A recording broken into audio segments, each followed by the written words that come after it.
हाँ जी, spring board की online class में आपका स्वागत है। कल हमने मेवाड़ की हिस्ट्री शुरू की थी।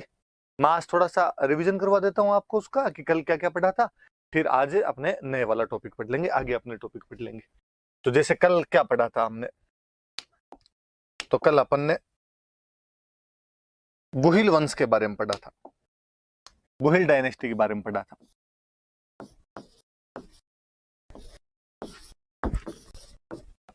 गुहिल वंश के बारे में, और गुहिल वंश के कुछ राजा पढ़े थे। जैसे कौन कौन से राजा पढ़े थे, तो हमने एक राजा बापा रावल का दो या बप्पा रावल का दो, एक राजा पढ़ा हमने अल्लट, और एक राजा पढ़ा हमने जत्र सिंह। ये सब जानकारियां कल पढ़ी थी हमने गोहिल वंश के बारे में, बापा रावल, अल्लट और जत्र सिंह। थोड़ा सा मैंने और बताया था मेवाड़ के दो चीजें बताई थी। एक तो मेवाड़ का ज्योग्राफिकल एक्सपेंशन, उसका भौगोलिक विस्तार, और एक हमने पढ़े थे उसके प्राचीन नाम, एंशिएंट नेम्स। ये वाला कल का अपना ले दे के लेखा जोखा है। सीधा सा ऊपर से आ जाओ। अपने सबसे पहले लिखा हुआ है कि मेवाड़ का जियोग्राफिकल एक्सपेंशन, कि उसका भौगोलिक विस्तार कहां कहां था। मैंने आपको मैप के माध्यम से बाकायदा बताया था कि अपने उदयपुर, चित्तौड़गढ़, राजसमंद, भीलवाड़ा और प्रतापगढ़ वाला जो कुछ पोर्शन है, इनको अपने मिलाएंगे तो वो अपना आज का क्या बन जाएगा, मेवाड़ बन जाएगा। फिर तो भौगोलिक विस्तार बताया था। फिर हमने उसके एंशिएंट नेम्स पढ़े थे कि उसके प्राचीन काल में उसको क्या बोलते थे। मैंने 3 नाम बताए थे आपको, कि इसको मेदपाट कहते थे, इसको प्रागवाट कहते थे, और इसको सिवी जनपद बोलते थे। तो 3 नाम हो गए उसके, मेदपाट, प्रागवाट और सिवी जनपद नाम करके। फिर हमने गुहिल डायनेस्टी के बारे में पढ़ा कि गुहिल डायनेस्टी क्या थी क्या नहीं थी, गुहिल कौन था कौन नहीं था, इसके बारे में कई जानकारियां पढ़ी। तो हमने इसके बारे में एक जानकारी पढ़ी थी कि गुहिल के लिए कहा जाता है कि वो गुजरात में एक जगह पड़ती है वल्लभी, वहां के कोई राजा थे शिलादित्य, उनका बेटा था, और मम्मी का नाम था पुष्पावती। फिर हमने इसके बारे में और पढ़ा था कि चूंकि गुफा के अंदर जन्म हुआ था, ऐसी कहानियां हैं, गुफा में जन्म हुआ, गुफा को गुहा बोलते हैं, केव केव के अंदर जन्म हुआ, उसको गुहा बोलते हैं, तो गुहा से गुहिल बन गया था इसका नाम। और हमने ये भी पढ़ा कि इसका जो टाइम पीरियड रहा होगा वो 566 ईस्वी के आसपास में रहा होगा। मैंने आपको यह भी बताया था कि अपने कैसे पता चलता है कि 566 के आसपास में रहा होगा। मैंने एक अभिलेख की बातें बताई थी आपको कि सामोली अभिलेख, इसके बारे में मैंने बताया था कब का है, कि ये वास्तव में अभिलेख तो है 646 एडी का, और ये वास्तव में कोई शिलादित्य नाम करके यहाँ पे राजा हुआ था, उसका अभिलेख है। कई बातें बताई थी मैंने आपको कि इसके अंदर लिखा हुआ है कि शिलादित्य जो है वो गुहिल का 5वां वंशज है, कि पहले गुहिल हुआ था, फिर भोज हुआ था, फिर आपके नाग हुआ था, महेंद्र हुआ था, नाग हुआ था, और उनके बाद में आपके शिलादित्य हुआ था। तो उसका 5वां वंशज है, और 20-20 साल का टाइम मानते हैं, तो वो टाइम जाके आपका 566 एडी होता है। इससे पता चलता है कि गुहिल वंश उस टाइम शुरू हुआ होगा। फिर सामोली अभिलेख के बारे में हालांकि मैंने और बताया था कि अभिलेख कुछ अलग जानकारियां भी देता है। अभिलेख कहता है कि यहाँ पर एक कोई जयंतक महतर नाम का बंदा था, और उसने एक माता जी का मंदिर बनवाया था, अरण्यवासिनी माता जी का मंदिर, जिनको आजकल अपने बोलते हैं जावर माता। और फिर मैंने और बताया उसमें कि यहाँ 18 प्रकार के आपके गायक रहा करते थे, खूब सारे धनी लोग रहा करते थे। और जब अंत समय आया तो जयतक ने एक जगह पड़ती थी देवबुक, और उस देवबुक नाम के स्थान पर अग्नि के अंदर प्रवेश कर लिया था, फायर बाथ कर लिया था, एक तरीके से अग्नि में प्रवेश कर लेता है, अपने जीवन को समाप्त कर लेता है। गोहिल के बारे में हमने ये भी पढ़ा था कि ये सूर्यवंशी थे। हिंदू वाला तो है ही कि भाई सूर्यवंशी हिंदू थे, तो गुहिल के बारे में जानकारियां पढ़ी। फिर हमने पढ़ा कि इनका पहला कोई बड़ा राजा हुआ था, तो वो बड़ा राजा हुआ था बापा रावल। बापा रावल के बारे में हमने क्या क्या पढ़ा, तो इसकी बातें कर लेते हैं अपने। बापा रावल के बारे में पढ़ा कि ये कोई हरित ऋषि का शिष्य था। फिर मैंने कहानी बताई थी कि हरित ऋषि गायन चराता था, हरित ऋषि महादेव जी के भक्त थे, महादेव जी से कह के इसको मेवाड़ का राज्य मांगा इसके लिए। और ये 734 ईस्वी में इन हरित ऋषि के आशीर्वाद से 734 ईस्वी के अंदर ये आपके मान मोरी नाम के राजा को हराता है चित्तौड़ में, और मानमोरी को हराकर चित्तौड़ पर कब्जा कर लेता है, पर अपनी राजधानी ये नागदा में रखता है। और नागदा के पास में एक जगह पड़ती है कैलाशपुरी, और वहां पर चूंकि महादेव जी के भक्त थे इसलिए एकलिंग जी का मंदिर बनवाता है। खुद को एकलिंग जी का दीवान मानता है कि राजा मैं नहीं हूं, मैं तो उनका दीवान हूं। सोने के सिक्के चलाता है, 115 ग्रेन का सोने का सिक्का था। मुस्लिम सेना को हराते हुए गजनी तक चला गया, गजनी के राजा सलीम को हराता है, अपने भांजे को बना के आता है। हमने और पढ़ा कि एक इतिहासकार हुए CV वैद्य, हिस्टोरियन में चिंतामणि विनायक वैद्य, और वो इसकी तुलना एक फ्रेंच कमांडर से करते हैं, और उस फ्रेंच कमांडर का नाम है चार्ल्स मार्टेल। पाकिस्तान जा रहा था तो अफगानिस्तान जा रहा था, बीच में पाकिस्तान के एक शहर में रुका, उसका नाम पड़ गया, हमने कहा उसका नाम है रावलपिंडी। फिर हमने इसकी उपाधियां पढ़ी थी, कुछ हमने उपाधियां पढ़ी थी कि बापा रावल क्या क्या उपाधियां हैं। तो ये चूंकि हिंदुओं के लिए अंधकार दूर करने वाला है इसलिए इसको कह दिया भाई हिंदू सूर्य। राजाओं को एक तरीके से एग्जाम्पल सेट कर रहा था तो राजगुरु। चारों दिशाएं जीत ली तो हमने इसको कह दिया चकवे। हमने बापा रावल के बारे में खूब सारी बातें पढ़ी थी। फिर हमने एक राजा पढ़ा अल्लट। अल्लट के बारे में सीधी सीधी बातें तो ये है कि इसने एक दूसरी राजधानी बनाई थी आहड़। पहले नागदा थी, आहड़ को एक सब सेंटर के रूप में स्थापित किया। हमने पढ़ा कि आहड़ के अंदर इसने विष्णु भगवान का एक मंदिर बनवाया था वरा। आहड़ के अंदर इसने अपनी नौकरशाही की स्थापना की थी, ब्यूरोक्रेसी की स्थापना की थी। हमने एक इसके बारे में ये पढ़ा कि इसकी एक वो शादी जो हुई थी हूण राजकुमारी से भी थी, और उस हूण राजकुमारी का नाम हरिया देवी था, और हरिया देवी ने हर्षपुर नाम का गांव बसाया था। अब ये मैंने बताया था कि आहड़ राजधानी है, वरहा का मंदिर है वहां पे, और नौकरशाही की स्थापना की। ये जानकारी कहां से मिलती है? तो हमने कहा ये जानकारी तो सारणेश्वर प्रशस्ति से मिलती है। हूण राजकुमारी हरिया देवी से शादी की थी, ये जानकारी कहां से मिलती है? हमने कहा ये आठपुर अभिलेख से मिलती है। सीधी सीधी याद रखने वाली बात। फिर एक राजा आपका देख लो जैतर सिंह। जैतर सिंह के बारे में पढ़ा था। जैतर सिंह के बारे में क्या पढ़ा हमने? तो जैतर सिंह के बारे में युद्ध पढ़ा था बूताला, मैंने बताया था 1227 में हुआ था। इल्तुतमिश दिल्ली का सुल्तान था, उसके साथ हुआ था। हालांकि जैतर सिंह जीत गया था, पर जब इल्तुतमिश की सेनाएं लौट रही थी तो उन्होंने नागदा को लूट लिया था, और नागदा को लूट के उसको तहस नहस कर दिया। इसलिए नई राजधानी बनाने की जरूरत पड़ी, तो नई राजधानी इन्होंने जाके बाद में चित्तौड़ बनाई। परमारों से छीन के चित्तौड़ को राजधानी बनाई थी। इतिहासकार हुए अपने दशरथ शर्मा, उन्होंने कहा कि इसका जो टाइम है वो मिडिवल मेवाड़ का गोल्डन एरा है। इतिहासकार हुए अपने ओझा जी, और उन्होंने कहा कि दिल्ली में जो गुलाम वंश था उसके जितने भी सुल्तान थे गुलाम डायनेस्टी के, उनके यदि कंटेम्प्रेरी कोई हुआ था तो वो अपना जैतर सिंह हुआ था, और इसकी तारीफें उन विरोधियों ने भी की। मैंने कहा था इस युद्ध की जानकारी एक बुक में मिलती है, बुक का हमने नाम पढ़ा था हमीर मद मर्दन। मैंने कहा था यहाँ पे हमीर का मतलब है इल्तुतमिश, तो इल्तुतमिश की घमंड को तोड़ दिया। बुक किसने लिखी? मैंने बताया था जयसिंह सूरी ने। जयसिंह सूरी कौन था? हमने फिर पढ़ा था कि गुजरात में कोई एक जगह पड़ती है धोलका, और वहां पे सोलंकियों की एक ब्रांच थी बघेल, और बघेलों का एक राजा था वीर धवल। वीर धवल के दो मंत्री थे, एक का नाम था वस्तुपाल, एक का नाम था तेजपाल, और ये उनका आदमी था जयसिंह सूरी। और उसने एक किताब लिखी और उसमें वीर धवल की तारीफ है कि साहब वीर धवल गया और ऐसे ऐसे जाके इल्तुतमिश को उस युद्ध के अंदर हरा के आया था। हालांकि बातें ऐसी नहीं है, जैतर सिंह ने उसको हराया था, अन्य कई अभिलेखों से इसकी पुष्टि भी हो जाती है। तो कल इतनी सारी बातें हमने पढ़ी थी। आज हम आगे वाले राजा लेंगे, आगे वाली जानकारियां पढ़ेंगे, क्या चीज है क्या नहीं। ये वाला आप रिवीजन वापस कर लेना, मैंने करवा दिया, आप भी पढ़ लेना। और ये हैबिट भी डालना आप, ये अपने कॉपी में एक पेज के अंदर जो पहले दिन पढ़ा हो उसको छोटे छोटे की पॉइंट्स के अंदर अपने लिख सकें, उनको याद कर सकें, ऐसा कुछ होना चाहिए। तो आपने पढ़ लिया, पढ़ गया, अब मैं इसको रिवीजन कैसे करूं, मैं इसको याद कैसे करूं? तो कॉपी का एक पन्ना लिया, उसमें खाली की पॉइंट्स लिखे। मैंने तो की पॉइंट्स लिखे खाली कि बापा रावल के बारे में, हरित ऋषि। अब शिष्य था ये नहीं लिखना, अपने को पता है शिष्य था, हरित ऋषि है। आगे सीधा 734 मान मोरी चित्तौड़ लिख लिया, आगे नागदा कैलाशपुरी एकलिंग जी दीवान लिख लिया। आपकी याद रह जाएगी सारी बातें अपने आप में। ये कल वाला रिवीजन था। अब नया नेक्स्ट पढ़ते हैं अपने। आज कौन सा राजा पढ़ेंगे? तो आज अपने को रतन सिंह नाम का राजा है, इसके बारे में पढ़ेंगे।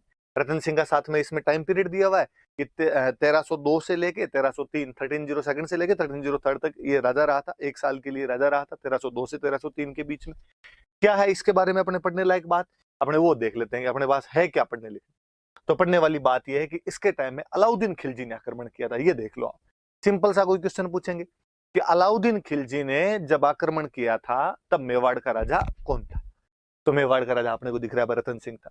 अब वही बातें कि अलाउद्दीन खिलजी का आक्रमण कब हुआ, उस आक्रमण के क्या कारण थे, उस आक्रमण के क्या परिणाम निकले थे, क्या कॉन्सिक्वेंस हुए उसके, क्या कोजेज रहे थे, उन सब के बारे में अपने देख लेंगे कि क्या क्या बातें हैं, क्या क्या बातें नहीं। तो ये कुल मिला के आपने तो यहाँ तो इतना ही देखना है कि राजा कौन सा है, बाकी बातें मैं बता दूंगा। तो राजा तो कौन सा, तो राजा है अपना रतन सिंह। इसके बारे में, इसके टाइम की सबसे बड़ी घटना तो अलाउद्दीन खिलजी का आक्रमण। अलाउद्दीन खिलजी एक दिल्ली का सुल्तान है, वो आक्रमण कर रहा है। और इसके क्या क्या पढ़ने अपने को, एक तो इसके कारण पढ़ने हैं और एक इसके क्या पढ़ने अपने को, कॉन्सिक्वेंस पढ़ने। बस ये बातें इतनी देख लो अपने। अब आप आगे देखो, मैं पढ़ा मत देता हूँ, समझा दूंगा मैं आपको ढंग से। नोट्स में आपके सब लिखा हुआ होगा, वहां से आप और टैली कर लेना। अब चलो अपने पढ़ते हैं। देखो देखना इधर आप, पहले कहा आक्रमण, अटैक।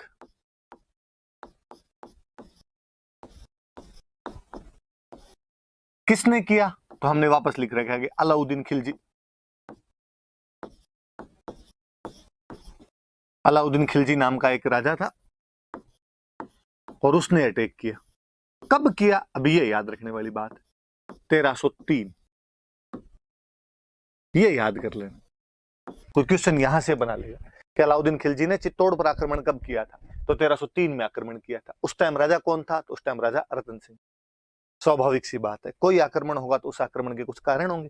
तो अलाउद्दीन खिलजी ने भी आक्रमण क्यों कर दिया, अपने इसके कोजेज देख लेते हैं, रीजंस देख लेते हैं इसके कि क्या कोजेज रहे होंगे इसके। देखो एक तो स्वाभाविक सा, एक सिंपल सा कारण होता है कि कोई भी एक राजा दूसरे राजा पे अटैक क्यों करेगा।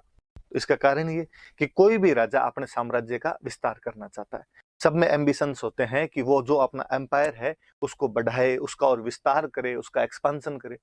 अलाउद्दीन खिलजी तो खुद यही चाहता था कि वो अपने साम्राज्य का विस्तार कर ले। और हम कहते हैं कि साहब, जो दिल्ली के मुसलमान राजा हुए थे उनमें अलाउद्दीन खिलजी पहला राजा है जो साउथ इंडिया भी चला गया था और साउथ इंडिया को भी जीतने की कोशिश करता है।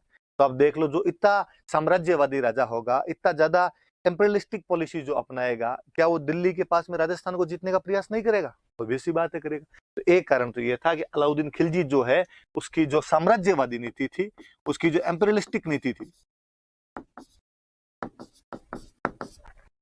एम्पेरियलिस्टिक जो उसकी पॉलिसी थी, उसकी वजह से, साम्राज्यवादी नीति की वजह से वो चित्तौड़ को जीतना चाहता था। स्वाभाविक सी सीधी सी बात समझ में आ गई, इसलिए उसने आक्रमण किया था। बड़ा कारण हमेशा कोई अटैक लिखवा ले मेंस में, कभी आपको और दिमाग में आया नहीं है, एक तो ये पक्का ही चिपका देना, या इस वजह से करना चाहता था। और क्या कारण रहे होंगे, और जब हम किताबें पढ़ते हैं उनमें कारण देखते हैं तो अपने कारण मिलता है कि चित्तौड़ का स्ट्रेटेजिक इंपॉर्टेंस थी। और केवल स्ट्रेटेजिक ही नहीं, उसकी इकोनॉमिक इंपॉर्टेंस भी थी। मैं समझा दूंगा कैसे क्या, देख लो आप। एक तो स्ट्रेटेजिक को तो अपने हिंदी में कह देंगे सामरिक, और इकोनॉमिक तो अपने को समझ में आ ही रही है, आर्थिक का दो, व्यापारिक का दो, कुछ ही का दो। कैसे, देखो मैं बताता हूँ।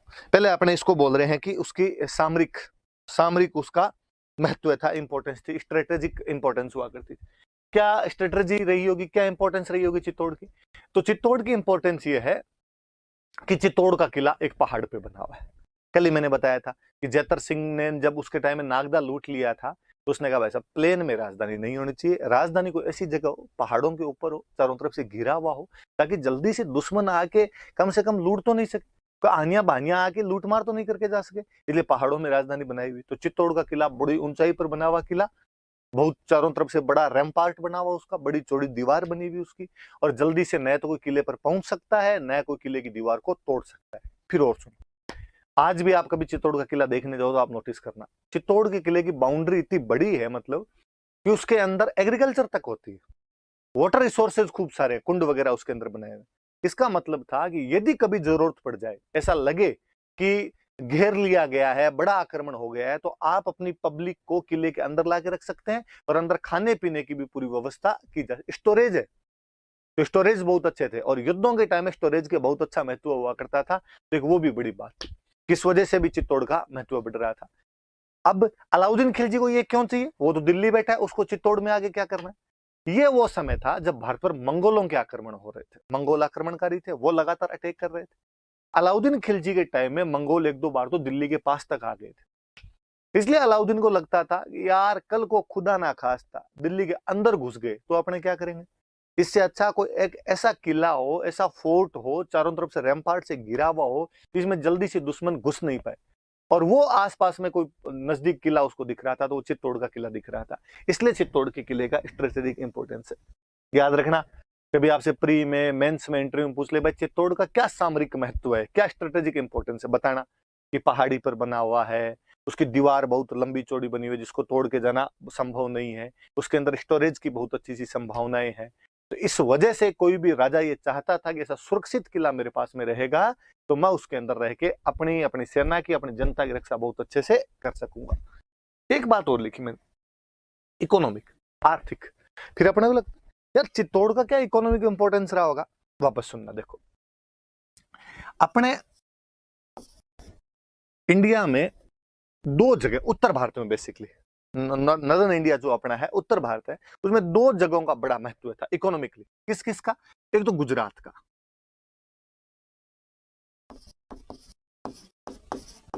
गुजरात का ऊपर वाला, ये मान लो इतना वाला पोर्शन, गुजरात वाला पोर्शन। और एक जगह जो थी, ये अपना इधर वाला राजस्थान कर लो, तो एक जगह अपने राजस्थान की लगती भी मालवा। इन दो जगह का बहुत इंपॉर्टेंस हुआ करता था, एक तो गुजरात का और एक मालवा का। मालवा कहां पे आता है? एमपी, अपने मेवाड़ के टच करता हुआ जो एमपी का पोर्शन है, उसको हम मालवा बोलते हैं। कभी आपने कोई डिस्ट्रिक्ट के नाम सुने? देखो, मंदसौर, उज्जैन, रतलाम, नीमच, ये वाला जो इलाका, इसको अपने क्या बोलते हैं? मालवा। हरा भरा प्रदेश, बहुत अच्छी सी खेती होती है। जहां पर जितनी ज्यादा खेती होगी, वहां से उतना ही ज्यादा रेवेन्यू मिलेगा। जहां से जितना ज्यादा रेवेन्यू मिलेगा, वो राजा उतना ही शक्तिशाली होगा। जो राजा जितना अधिक शक्तिशाली होगा, उसके पास उतनी बड़ी सेना होगी। जिस राजा के पास जितनी बड़ी सेना होगी, वो उतना ही बड़ा साम्राज्य विस्तार कर लेगा। इसलिए दिल्ली में बैठा हुआ हर सुल्तान चाहता था कि मालवा के ऊपर कब्जा कर ले, तो मालवा में कब्जा करना जरूरी था। ठीक है, फिर गुजरात। गुजरात में पोर्ट लगता है, समुद्र का कोस्टल एरिया था। और अपने अरब यात्रियों की तरफ से, अरब जितने भी मर्चेंट आया करते थे, उनके द्वारा जो भी ट्रेड किया जाता था, वो जो सारे पोर्ट थे, वो गुजरात वाले पोर्ट थे। इसलिए जिसके पास गुजरात वाले पोर्ट रहेंगे, वो अरबों से, अरब जो मर्चेंट है, उनके साथ में व्यापार बहुत ढंग से कर पाए। फिर वो मिडेवल चल रहे हैं, मिडेवल में युद्ध ज्यादा हो रहे हैं। युद्धों में सबसे अच्छी जरूरत किसी की? तो घोड़ों की जरूरत थी, और जो अरेबिक हॉर्सेस थे, वो सबसे अच्छे माने जाते थे। इसलिए अरबी घोड़े किसके पास ज्यादा आएंगे? जिसके पास पोर्ट्स होंगे। पोर्ट्स होंगे तो ट्रेड ज्यादा अच्छा करेगा, तो घोड़े भी उधर से ज्यादा मंगवा लेगा। इसलिए कोई भी दिल्ली का राजा गुजरात पे भी कब्जा करना चाहता है। ठीक है, दो चीजें, ट्रेड के लिए गुजरात, एग्रीकल्चर के लिए मालवा। दिल्ली वालों को कब्जा करना है। लेकिन ऐसा कहते हैं कि दिल्ली से मालवा और दिल्ली से गुजरात, दोनों जगह जाने का जो रास्ता था, वो अपने चित्तौड़ के बीच से होकर जाया करता था। यदि आपको दिल्ली से गुजरात जाना है, तो भी आपको चित्तौड़ के अंदर से होकर जाना पड़ेगा। आपको दिल्ली से मालवा जाना है, तो भी चित्तौड़ की बाउंड्री से होकर जाना पड़ेगा। इसलिए अलाउद्दीन खिलजी को लगता था कि यदि मैं चित्तौड़ पे कब्जा कर लेता हूं, तो मैं गुजरात और मालवा का जो कंट्रोल है, वो बहुत ढंग से कर पाऊंगा। क्योंकि एक लफड़ा और होता था। देखो, होता क्या है कि जो पैसे वाले राजा होते गुजरात मालवा के, भाई यहाँ पे अलग राजा बनते। अब मान लो अलाउद्दीन खिलजी आया, और अलाउद्दीन खिलजी ने आके उनको हरा दिया, गुजरात के राजा को हरा दिया, मालवा के राजा को हरा दिया, और हरा के उनको कहा कि आज के बाद रे तुम टैक्स मेरे को दोगे। उनका ठीक है, साहब दे देंगे। अब अलाउद्दीन खिलजी उनको धमकियां देके, पैसे वैसे लेके उनके पास से, घोड़े वोड़े लेके यहाँ से वापस चला गया दिल्ली। और जैसे वो दिल्ली पहुंचा, और गुजरात और मालवा वाले राजाओं ने कहा कि हम तो आज रुपए देंगे, कल रुपए देंगे, क्योंकि तब इतना कम्युनिकेशन था नहीं, ट्रांसपोर्टेशन था नहीं। तो सब जानते थे कि यार बार बार दिल्ली से गुजरात और दिल्ली से मालवा आना इतना इजीली पॉसिबल नहीं है, और ये दोबारा आएगा, वापस जाएगा, वापस आएगा, ये इसके लिए संभव नहीं है। तो एक बार आगे लूट मार करके चला गया, अब कई साल बाद में आएगा, तब तक नहीं भेजेंगे तो नहीं भेजेंगे। इसलिए राजा मना कर दिया करते थे। लेकिन अलाउद्दीन को पता था, यदि चित्तौड़ में मेरा बंदा बैठ गया, तो चित्तौड़ से गुजरात भी कंट्रोल हो जाएगा, और चित्तौड़ से मालवा भी कंट्रोल हो जाएगा। इसलिए चित्तौड़ का स्ट्रेटेजिक इंपॉर्टेंस भी है, और चित्तौड़ का इकोनॉमिक इंपॉर्टेंस भी है। तो ये याद रख लेना कि कोई पूछेगा भाई अलाउद्दीन खिलजी ने चित्तौड़ पर क्यों हमला किया? क्योंकि चित्तौड़ का सामरिक महत्व है। कैसे? मैंने बता दिया, किले की वजह से। इकोनॉमिक क्यों है? क्योंकि दिल्ली से गुजरात और दिल्ली से मालवा वाला जो रास्ता है, वो कहां से होकर गुजरता था? आप मेवाड़ को तो मेवाड़ का दो, चित्तौड़ को तो चित्तौड़ का दो। और देखते हैं, इसके बाद में देखते हैं अपने और कौन कौन से रहे होंगे आपके, इसके बाद में क्या इंपॉर्टेंस रही होगी इसकी। और अब देखो, मैंने एक बात बताई आपको कि दिल्ली से गुजरात जब जाते हैं, तो रास्ता अपने मेवाड़ के अंदर से होकर जाता था। 1299 के आसपास में यही अलाउद्दीन खिलजी गुजरात पर अटैक करने के लिए जा रहा है। दिल्ली से गुजरात जाएंगे तो रास्ते में क्या आएगा, मेवाड़, और मेवाड़ के अपने राजा हुआ करते थे समर सिंह। ये जो हम रतन सिंह पढ़ रहे हैं इसके पापा समर सिंह एक राजा हुआ करता था। और अब आप किसी के घर के अंदर से निकलोगे तो उससे रास्ता तो मांगना पड़ेगा। गांव में चाचा जी के खेत से निकलते तो भी रास्ता मांगना पड़ता है। और अलाउद्दीन ने समर सिंह को कहा, समर सिंह जी मेरे को गुजरात जाना है, आपके घर के अंदर से होके जाना है, प्लीज थोड़ा रास्ता दे दो। समर सिंह ने कहा भाई साहब रास्ता दे देंगे लेकिन टोल टैक्स लगेगा। रास्ते का कर लगता है, आप कहीं जा रहे हो तो बीच में टोल बने होते हैं, तो उसने कहा मेरी जगह से जाओगे तो आपको टोल देना पड़ेगा, रास्ते का कर देना पड़ेगा, मार्ग कर देना पड़ेगा आपको। अलाउद्दीन ने कहा यार स्टाफ तो चलाओ कम से कम, आप राजा हो मैं राजा हूं, ये तो मतलब यार मैं आपको थोड़ी छेड़ रहा हूं कोई। उसने कहा कि नहीं ये तो आपको देना ही पड़ेगा। अलाउद्दीन खिलजी ने कहा ठीक है मैं एक बार दे जाऊंगा, मैं फंसा हुआ हूं, मेरे गुजरात जाना जरूरी है, पर वापस आते टाइम तेरे को मारूंगा मैं। उसने कहा वापस आते टाइम किसने देखी रहे, जो करेंगे वो करेंगे, अभी तो तू एक बार दे के जा। बेचारा अलाउद्दीन खिलजी समर सिंह को टैक्स देके गया वहां पे। समर सिंह ने गुजरात जाते समय अलाउद्दीन खिलजी से टैक्स ले लिया। अलाउद्दीन खिलजी तो गुजरात लूट लाट के वापस चला गया, और वो तो शायद इस बात को भूल भी जाता। पर होता क्या जी, आपके जो आस पड़ोसी होते हैं वो कई घटनाओं को भूलने नहीं देते। अब जो अलाउद्दीन खिलजी के आसपास वाले थे वो अलाउद्दीन खिलजी को छेड़ते। दरबार लगा हुआ अलाउद्दीन खिलजी का, कोई सामने दरबारी बैठे। अलाउद्दीन खिलजी कभी कहे कि मैंने पूरा हिंदुस्तान जीत लिया है, मैं सिकंदर दूसरा सिकंदर हूँ, जैसे सिकंदर ने दुनिया जीती थी मैं दुनिया जीत लूंगा। और आगे जो बैठे हुए तो एक दूसरे की तरफ देख के आंखों आंखों में इशारे करके हंसते। अलाउद्दीन कहते क्या हो रहा है, किस बात पे हंस रहे हो? नहीं नहीं क्या, मैं तो यूं ही किसी बात पे हंसी आ गई थी। नहीं नहीं बताओ क्या बात है? ना ना कोई पुरानी बात याद आई थी। कौन सी पुरानी बात? कि वो एक बार अपने उधर जा रहे थे ना, किधर, तो अपने वो चित्तौड़ जा रहे थे ना, तो टोल टैक्स होता है ना एक टोल टैक्स, फिर हंसने लग जाते। तो अलाउद्दीन की एक बात समझ में आ गई कि यार ये मुझे चिढ़ाते हैं उस चक्कर के अंदर, और ये कहते हैं कि तू कहता है मैंने दुनिया जीत ली, यहाँ चित्तौड़ वालों ने तेरे से टोल टैक्स ले लिया था और तेरे को जाने नहीं दिया था, रास्ता तक तो नहीं दिया था, तू कह रहा है मैंने पूरा भारत जीत लिया। और अलाउद्दीन खिलजी ने कहा अब तो भाई इसका बदला लेना ही पड़ेगा। इसलिए अलाउद्दीन खिलजी के लिए प्रेस्टीज पॉइंट बन गया था, अलाउद्दीन खिलजी के लिए प्रतिष्ठा का सवाल था, सुल्तान के लिए नाक का सवाल बन गया था कि मैं चित्तौड़ को जीतूं। तो एक कारण ये भी कि अलाउद्दीन खिलजी ने इसे अपना प्रतिष्ठा का सवाल बना लिया था, इस वजह से भी चित्तौड़ को जीतना चाहता है। फिर आप एक चीज देखो, भूताला का युद्ध होता है, भूताला के युद्ध के अंदर जो आपका जेतर सिंह है, वो जेतर सिंह आपके इल्तुतमिश को हराकर वहां से वापस भेज देता है। ठीक है, समर सिंह अलाउद्दीन खिलजी से गुजरात जाते समय टैक्स ले लेता है। इसका मतलब क्या हुआ, चित्तौड़ का जो इन्फ्लुएंस है, चित्तौड़ की जो पावर है वो बढ़ रही है घट रही है? ऑब्वियसली बढ़ रही है। दिल्ली वालों से चला चला के पंगे ले रहे हो आप। कौन राजा ये चाहेगा कि उसके नाक के ठीक नीचे किसी दूसरे राजा की और अहमियत इतनी ज्यादा बढ़ जाए, प्रभाव इन्फ्लुएंस इतना ज्यादा बढ़ जाए कि वो अपने को डिस्टर्ब करने लग जाए? और दिल्ली वालों को लगता है अरे चित्तौड़ वाले ये हमें तंग करने लगे, इसलिए उनके इन्फ्लुएंस को कम करना जरूरी था, उनका जो प्रभाव था उसको कम करना जरूरी था। एक कारण ये भी है कि कहीं ना कहीं जो चित्तौड़ का इन्फ्लुएंस था वो बढ़ रहा था, मेवाड़ का इन्फ्लुएंस बढ़ रहा था, और उस इन्फ्लुएंस को घटाना चाहते थे। मूल कारण तो यही है आपके। क्या कारण है? तो अलाउद्दीन खिलजी की जो एम्बिशंस थे, एम्परियलिस्टिक एम्बिशन थे, वो बहुत ज्यादा बढ़े हुए थे। और क्या कारण है कि चित्तौड़ स्ट्रेटेजिकली और इकोनॉमिकली बहुत स्ट्रांग पोजीशन पे था, जहां पे बैठ के गुजरात मालवा का जो ट्रेड और एग्रीकल्चर है उसको कंट्रोल किया जा सकता है, वहां से टैक्स इजीली लिया जा सकता है, और यहाँ पे बैठ के अपनी सेना की, परिवार की, जनता की रक्षा भी थोड़ी ढंग से की जा सकती है। किला बहुत अच्छी जगह पे बना हुआ है। एक सुल्तान ने उसे प्रेस्टीज पॉइंट बना लिया था। क्यों? क्योंकि जब वो 1299 में गुजरात अटैक के लिए जा रहा था तो चित्तौड़ का राजा था समर सिंह, और समर सिंह ने उससे टैक्स ले लिया था। फिर चित्तौड़ का प्रभाव बढ़ रहा है तो उसको घटाना है। फिर एक कारण जो आप सब जानते हो, आपने अखबारों में पढ़ा होगा, आपने फिल्मों के अंदर देखा होगा, ऐसी कहानियां हैं कि जो रतन सिंह था उसकी एक रानी थी पद्मिनी, उसकी क्वीन हुआ करती थी पद्मिनी नाम करके, और वो जो रानी पद्मिनी थी वो बहुत सुंदर थी, और ऐसी अपने पास में कई किंवदंतियां, कई कहानियां मैं और बता दूंगा।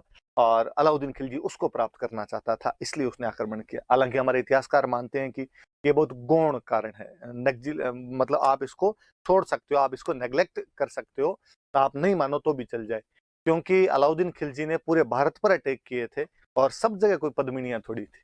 राजा के आक्रमण का कारण कम से कम लुगाइयां तो नहीं होती है, आक्रमण के कारण दूसरे रहे होते हैं, पर साथ में छोटा मोटा ये भी चल जाता थी।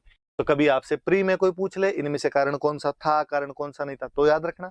मेंस में पूछ ले कि 1303 में अलाउद्दीन खिलजी ने जब हमला किया उसके कारण क्या क्या थे, तो आप सारे कारण बता देना। बता सकते हो आप सारे कारण? ये तो ये तो अलाउद्दीन खिलजी के आक्रमण के कारण 5 कारण लिखे हमने, 5 कॉजेज लिखे, ये 5 के 5 याद रखें। अब पद्मिनी की बात है, मैं थोड़ी सी इसकी बात कर लेता हूं, फिर मैं आगे की तरफ बढ़ूंगा। आगे बढ़ते हैं। देखो कारण बता दिए हमने। अब कहानियां किंवदंतियां अपने कुछ ऐसी है कि पद्मिनी सिंहल द्वीप की राजकुमारी थी, सिंहल आइलैंड की राजकुमारी थी, यहाँ की प्रिंसेस थी। कहा गया कि साहब सिंहल द्वीप कहां पे, तो कहा आज का जो श्रीलंका है,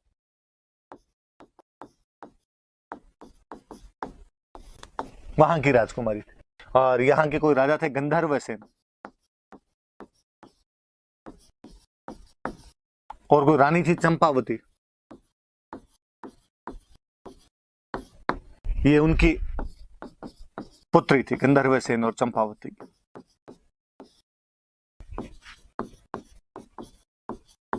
फिर ऐसी कहानियां हैं कि यहाँ पे राजा रतन सिंह के पास में एक तोता आया यार, तोते के नाम तक वो अपने वाले तो और बता देते हैं कि हीरामन तोता था। उस तोते ने आके रतन सिंह जी को बताया कि रतन सिंह जी यहाँ से 7 समंदर पार एक इतनी सुंदर राजकुमारी रहती है। और रतन सिंह जी उसके पीछे पीछे और चले गए, और कहते कई सालों तक वहां पे भटकते रहे। सिंहल द्वीप के राजा के उस घर में उसको घुसने का मौका नहीं मिला। फाइनली जो पैसे वैसे खत्म हो गए तो वहां जोगी वोगी का भेष और बना लिया। एक दिन राजा ने उनको देख लिया, गंधर्व सेन जो राजा था उसने ही देखा। उसने कहा कि यार जेंटलमैन, तुम शक्ल से यार सन्यासी लगते तो नहीं, इस उम्र में जोग धारण करने का क्या कारण रहा? तो उसने कहा सर आपने एकदम सटीक पहचाना, मैं तो ऐसे ऐसे करके मेवाड़ का राजकुमार हूँ। मेवाड़ को कौन नहीं जाने, मेवाड़ की ख्याति थी। और सिंहल द्वीप के राजा ने भी कहा क्या बात करते हो आप, मेवाड़ के राजा हो, फिर ऐसे क्यों भटक रहे हो, क्या कारण है इसका मुझे बताओ। और उसने मुस्कुरा कहा साहब कारण तो आपके महलों के अंदर ही मौजूद है, क्या बात करते हो। और उसने पूरी बात बताई कि साहब ऐसे ऐसे मैं तो पद्मिनी से शादी करने के लिए आया था। श्रीलंका के राजा की क्या औकात कि मेवाड़ के राजकुमार को मना करे। हमारे भारत का नक्शा जब लेके आते हैं, भारत का जब मैप लेके आते हैं, तो श्रीलंका का मैप फ्री के अंदर आ जाता है।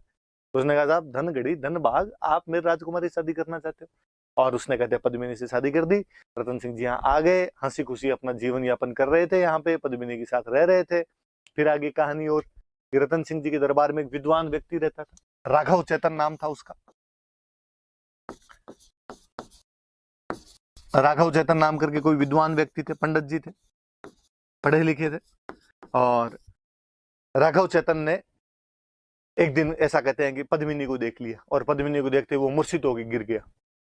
रतन सिंह को जब ये बात पता चली तो रतन सिंह ने कहा है हार, ऐसे कैसे किसी दूसरे की वाइफ पे, किसी दूसरे की रानी पे तुम ऐसी बुरी नीयत कैसे रख सकते हो। और राघव चेतन ने कहा कि अब हो गया सर, वो तो जो हो ही गया। रतन सिंह ने कहा नहीं, आज के बाद तो दिखना नहीं चाहिए, दिख गया तो देख लेना। राघव चेतन को बेइज्जती करके वहां से निकाल दिया। अब आपकी कोई बेइज्जती करके निकाल दी तो आप क्या करो। तो दुश्मन का दुश्मन हमेशा अच्छा दोस्त होता है। तो मेवाड़ वालों का दुश्मन कौन, खिलजी, क्योंकि उससे गुजरात जाते समय टैक्स वगैरह लिए हुए थे। राघव चेतन गया अलाउद्दीन खिलजी के पास, और अलाउद्दीन खिलजी को जाके उसने बताया, और उसने पूरी बात बताई। साहब ऐसे ऐसे पद्मिनी की सुंदरता के बारे में बताया, पद्मिनी पानी पीती है तो यहाँ से दिखता है, उसके कंठों से दिखाई देता है। और कहता है अलाउद्दीन खिलजी को जब ये बात पता चली तो अलाउद्दीन खिलजी ने यहाँ पे आक्रमण कर दिया था। ऐसी कई कहानियां किंवदंतियां आपने चलती है कि ऐसी कोई बात भी थी, और मैं इसके बारे में और बात करूंगा। तो ये पद्मिनी की थोड़ा सा याद रखना कि आपने कोई क्वेश्चन पूछे तो कि भाई ये सिंहल द्वीप की राजकुमारी थी, और पिताजी का नाम गंधर्व सेन था, माताजी का नाम चंपावती था। और अलाउद्दीन खिलजी को उसके बारे में कौन बताता है, तो अलाउद्दीन खिलजी को उसके बारे में किसने बताया था, तो राघव चेतन नाम के व्यक्ति ने बताया था। आगे की कहानी ये कहती है कि अलाउद्दीन खिलजी यहाँ पे आया, अलाउद्दीन खिलजी ने आगे यहाँ पे घेरा डाला, और आगे रतन सिंह को कहा कि मुझे तुम्हारी रानी पद्मिनी चाहिए। राजा ने कहा यार ऐसे कैसे हो सकता है, कोई वस्तु थोड़ी है कि एक तू रख ले और एक मैं रख लूं, या मेरे वाली तेरे को दे दी जाए, ये मेरी रानी है, तू ऐसे कैसे बात कर सकता है। तो अलाउद्दीन ने कहा मैं जबरदस्ती ले जाऊंगा। वापस उसी पॉइंट पे ही मैंने बताया कि चित्तौड़ का किला बहुत मजबूत था, जल्दी से अंदर नहीं घुस सकते थे, और कहते राजा ने अपना किला बंद करवा के राजा अंदर बैठ गया। अलाउद्दीन खिलजी को लगा कि यार अंदर घुस ही नहीं पाएंगे, तो फिर उसने एक जाल फेंका, और उसने कहा कि चलो मैं आपसे संधि करने के लिए तैयार हूँ, जो हो गई वो तो बात हो गई, और अपने आप नई लड़ाई करेंगे। और कहते हैं कि अलाउद्दीन खिलजी को संधि के लिए बुलाया गया, खाने के लिए बुलाया गया, वहां जो अलाउद्दीन खिलजी बैठा हुआ था और उसके सामने एक शीशा लगा हुआ था, नीचे एक पौंड बना हुआ था, तालाब बना हुआ था। पद्मिनी उस शीशे के जैसे आगे आई, उसकी जो प्रति छाया थी, उसकी जो छाया दिखाई देती है, प्रतिकृति दिखाई देती है, वो तालाब के अंदर दिखाई देती है। और अलाउद्दीन खिलजी उसको देख के यूं बड़ा मोहित होता है। कहते हैं जब वापस अलाउद्दीन खिलजी जा रहा था तो रतन सिंह उसको सी ऑफ करने के लिए नीचे तक गया, उसको लगा अब तो संधि हो ही गई। और नीचे जाते अलाउद्दीन खिलजी बड़ा घाघ आदमी था, जगीरा की तरह कमीनापन कूट कूट के भरा हुआ था उस आदमी, और उसने रतन सिंह को गिरफ्तार कर लिया। और उसने कहा कि जब तक मेरे पास पद्मिनी नहीं आएगी तब तक रतन सिंह को नहीं छोड़ा जाएगा। पद्मिनी के लेंगे। पद्मिनी जितनी सुंदर थी उतनी बुद्धिमान महिला थी। और ऐसा कहा जाता है कि पद्मिनी के एक भैया थे और उन भैया का नाम था गोरा। एक पद्मिनी का भतीजा था और उस भतीजे का नाम था बादल। दोनों आपस में भी काका भतीजा थे। पद्मिनी ने इनको बुलाया, इनको बुला के समझाई कि ये बात है, क्या किया जाना चाहिए। इन्होंने प्लानिंग की और प्लानिंग करके कहा कि ठीक है। अलाउद्दीन के पास मैसेज करवाया, अलाउद्दीन के पास मैसेज करके आगे पद्मिनी तुम्हारे पास आने के लिए तैयार है, पर पद्मिनी अकेली नहीं आएगी, उसके साथ में उसकी दासियां भी आएगी। उसने कहा कोई नहीं, ठीक है, आप तो भेज दो, दासियों को भी भेज दो। तो कहते हैं कि पद्मिनी जब जा रही थी तो रानी हमेशा पालकी के अंदर बैठ के जाती, 4 जने उठाते, वो कहार उठाने वाले होते। तो वो आगे की पालकी में तो पद्मिनी को बिठाया, पीछे की पालकी में जिनमें महिलाओं को बिठाना था उनके अंदर सारे के सारे शस्त्रधारी योद्धा बिठा दिए, सोल्जर्स बिठा दिए। वहां गए और नजदीक जाके वापस का कि पद्मिनी अंतिम बार रतन सिंह से मिलना चाहती। अलाउद्दीन ने कहा मिला दो यार, कैंप पड़ा कहीं पे साइड में, मिला दिया जाए इसको। और कहते हैं कि पद्मिनी वहां जब रतन सिंह के पास पहुंचे तो पद्मिनी जितनी सुंदर थे, जितनी बुद्धिमान थे, उतनी वीर महिला और थी। और उसने आसपास जो 5-7 बॉडीगार्ड खड़े थे उनको मार दिया और रतन सिंह को लेकर वहां से भाग गई। जब तक अलाउद्दीन खिलजी को नहीं समझ में आता कि हमारे साथ में धोखा हुआ है, वो लड़ने के लिए तैयार होते। इधर गोरा और बादल अपनी सेना लेके तैयार खड़े थे। कहते हैं गोरा और बादल उनके साथ लड़ाई करते हैं। गोरा तो उस लड़ाई में काम आ जाता है, वीर गति को प्राप्त हो जाता है, शहीद हो जाता है। बादल सेना को लेके वापस आ जाता है, किले के अंदर घुस जाते हैं। अब अलाउद्दीन को बड़ा गुस्सा है। अलाउद्दीन ने कहा हाँ ठीक किया आपने, तो रतन सिंह को लेके और चले गए। और आपने कहा अब तो मैं तुम्हें मार के जाऊंगा यहाँ से। और उसने कहते 8 महीने का घेरा डाल दिया था चित्तौड़ किले के बाहर। अब जब इतना लंबा घेरा चला तो किले के अंदर का अनाज और पानी समाप्त होने लग गया था, जो स्टोरेज थे वो खत्म होने लग गए थे।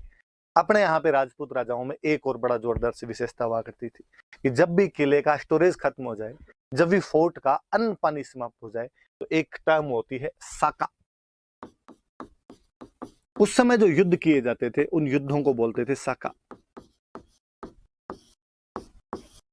अब कहा गया कि भाई अब 2 चीजें देखो। पहली बात तो ये कि ऐसा कब किया जाता, ये किले के अंदर बंद करने वाली व्यवस्था कब आती, जब ये लगता है कि दुश्मन की सेना बहुत बड़ी है, अपनी सेना कमजोर है, सीधी सीधी लड़ाई के अंदर डायरेक्ट यदि फाइट करेंगे तो उसके अंदर जीत नहीं पाएंगे।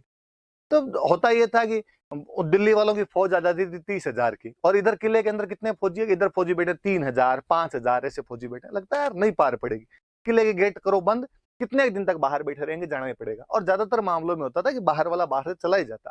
तो दिल्ली छोड़ के चित्तौड़ में रहना कई दिनों तक संभव नहीं हो पाएगा। आप अपनी कैपिटल को छोड़ के ज्यादा दिन तक दूर नहीं रह सकते। पर कई बार ऐसा होता है कि अगला रह जाता, अगले की पार पड़ जाती। अलाउद्दीन खिलजी 8 महीने रह गया। अब क्या किया जाए, तो अब का किले का तो पानी भी खत्म हो गया, किले का तो अनाज भी खत्म हो गया, भूखे मरेंगे। तो भूखे मरेंगे इससे अच्छा लड़के मतलब, तो लड़के मरेंगे तो अपने तो 3,000 है, सामने वाले 30,000 बैठे हैं, तो अपने तो मर जाएंगे, और अपने मर जाएंगे तो महिलाओं को और बच्चों को ये सब उठा के ले जाएंगे। का तो इसका एक तरीका किया जाए, अब अपने तो मरेंगे, परिवार की रक्षा के लिए क्या किया जाए, महिलाओं की रक्षा के लिए क्या किया जाए। तो जो महिलाएं हुआ करती थी वो खुद ही कहती तुम हमारी चिंता मत करो, हम जोहर कर लेंगे। एक टाइम है, वापस सुनना, जोहर क्या होगा साहब जोहर के अंदर। तो महिलाएं जितनी भी हुआ करती थी वो अग्नि जलाती, और अग्नि के अंदर महिलाएं बैठ जाया करती थी, अपनी जीवन लीला समाप्त कर लिया करती थी, ताकि वो जो सोल्जर है उनको परिवार की कोई चिंता नहीं रहे। अब वो लड़े मरे, और अब वो जो सोल्जर होते थे, जब परिवार समाप्ति हो गया तो बंदे में और गुस्सा होता था, वैसे ही दुश्मन के खिलाफ लड़ने का गुस्सा हुआ करता था। अब वो केसरिये कपड़े पहनते और केसरी कपड़े पहन के बाहर लड़ने के लिए जाते।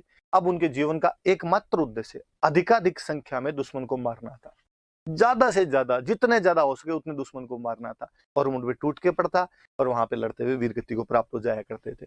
क्योंकि केसरिये कपड़े पहन के जाते थे इसलिए उस टाइम को बोलते थे केसरिया। तो 2 चीजें हो गई, एक तो हो गया जोहर और एक हो गया केसरिया, और इन दोनों की जो कंबाइंड फॉर्म होती थी उस कंबाइंड फॉर्म को बोलते थे साका। तो याद रखना, कभी कोई पूछ ले कि साके में 2 चीजें क्या क्या होती है, तो एक तो होता है जोहर, एक होता है केसरिया। अब अगला सवाल पूछेगा, जोहर कौन करता है, केसरिया कौन करता है? तो जोहर किया जाता है महिलाओं के द्वारा, फीमेल, और केसरिया किया जाता है पुरुषों के द्वारा। और इन दोनों को मिला के क्या बोलते हैं? तो यहाँ पे जोहर किसने किया होगा? तो महिला कौन? तो रानी पद्मिनी। तो कहते हैं रानी पद्मिनी ने अपनी 1600 अन्य रानियों के साथ में, 1600 अन्य महिलाओं के साथ में जोहर किया था। केसरिया किसने किया? तो केसरिया करने वाले रतन सिंह, राजा रतन सिंह और उनके सेनापति, क्योंकि गोरान तो पहले शहीद ही हो गए थे, तो ये बादल अनजीते लोग बचे हुए थे, इन सब ने मिलकर बाद में केसरिया कर लिया। कई कहानियों में आता है कि नहीं, गोरा भी वापस आ गया था और गोरा बादल साथ में लड़ते हुए शहीद हुए थे, पर कुल मिला के सारे अलाउद्दीन खिलजी वाली उस लड़ाई के अंदर ही काम आ गए थे, उसके अंदर शहीद हो गए थे। तो ये चीज याद रखना।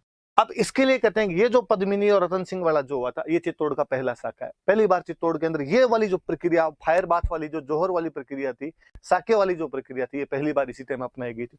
कब हुआ? तो बाकायदा तारीख है 25 अगस्त 1303।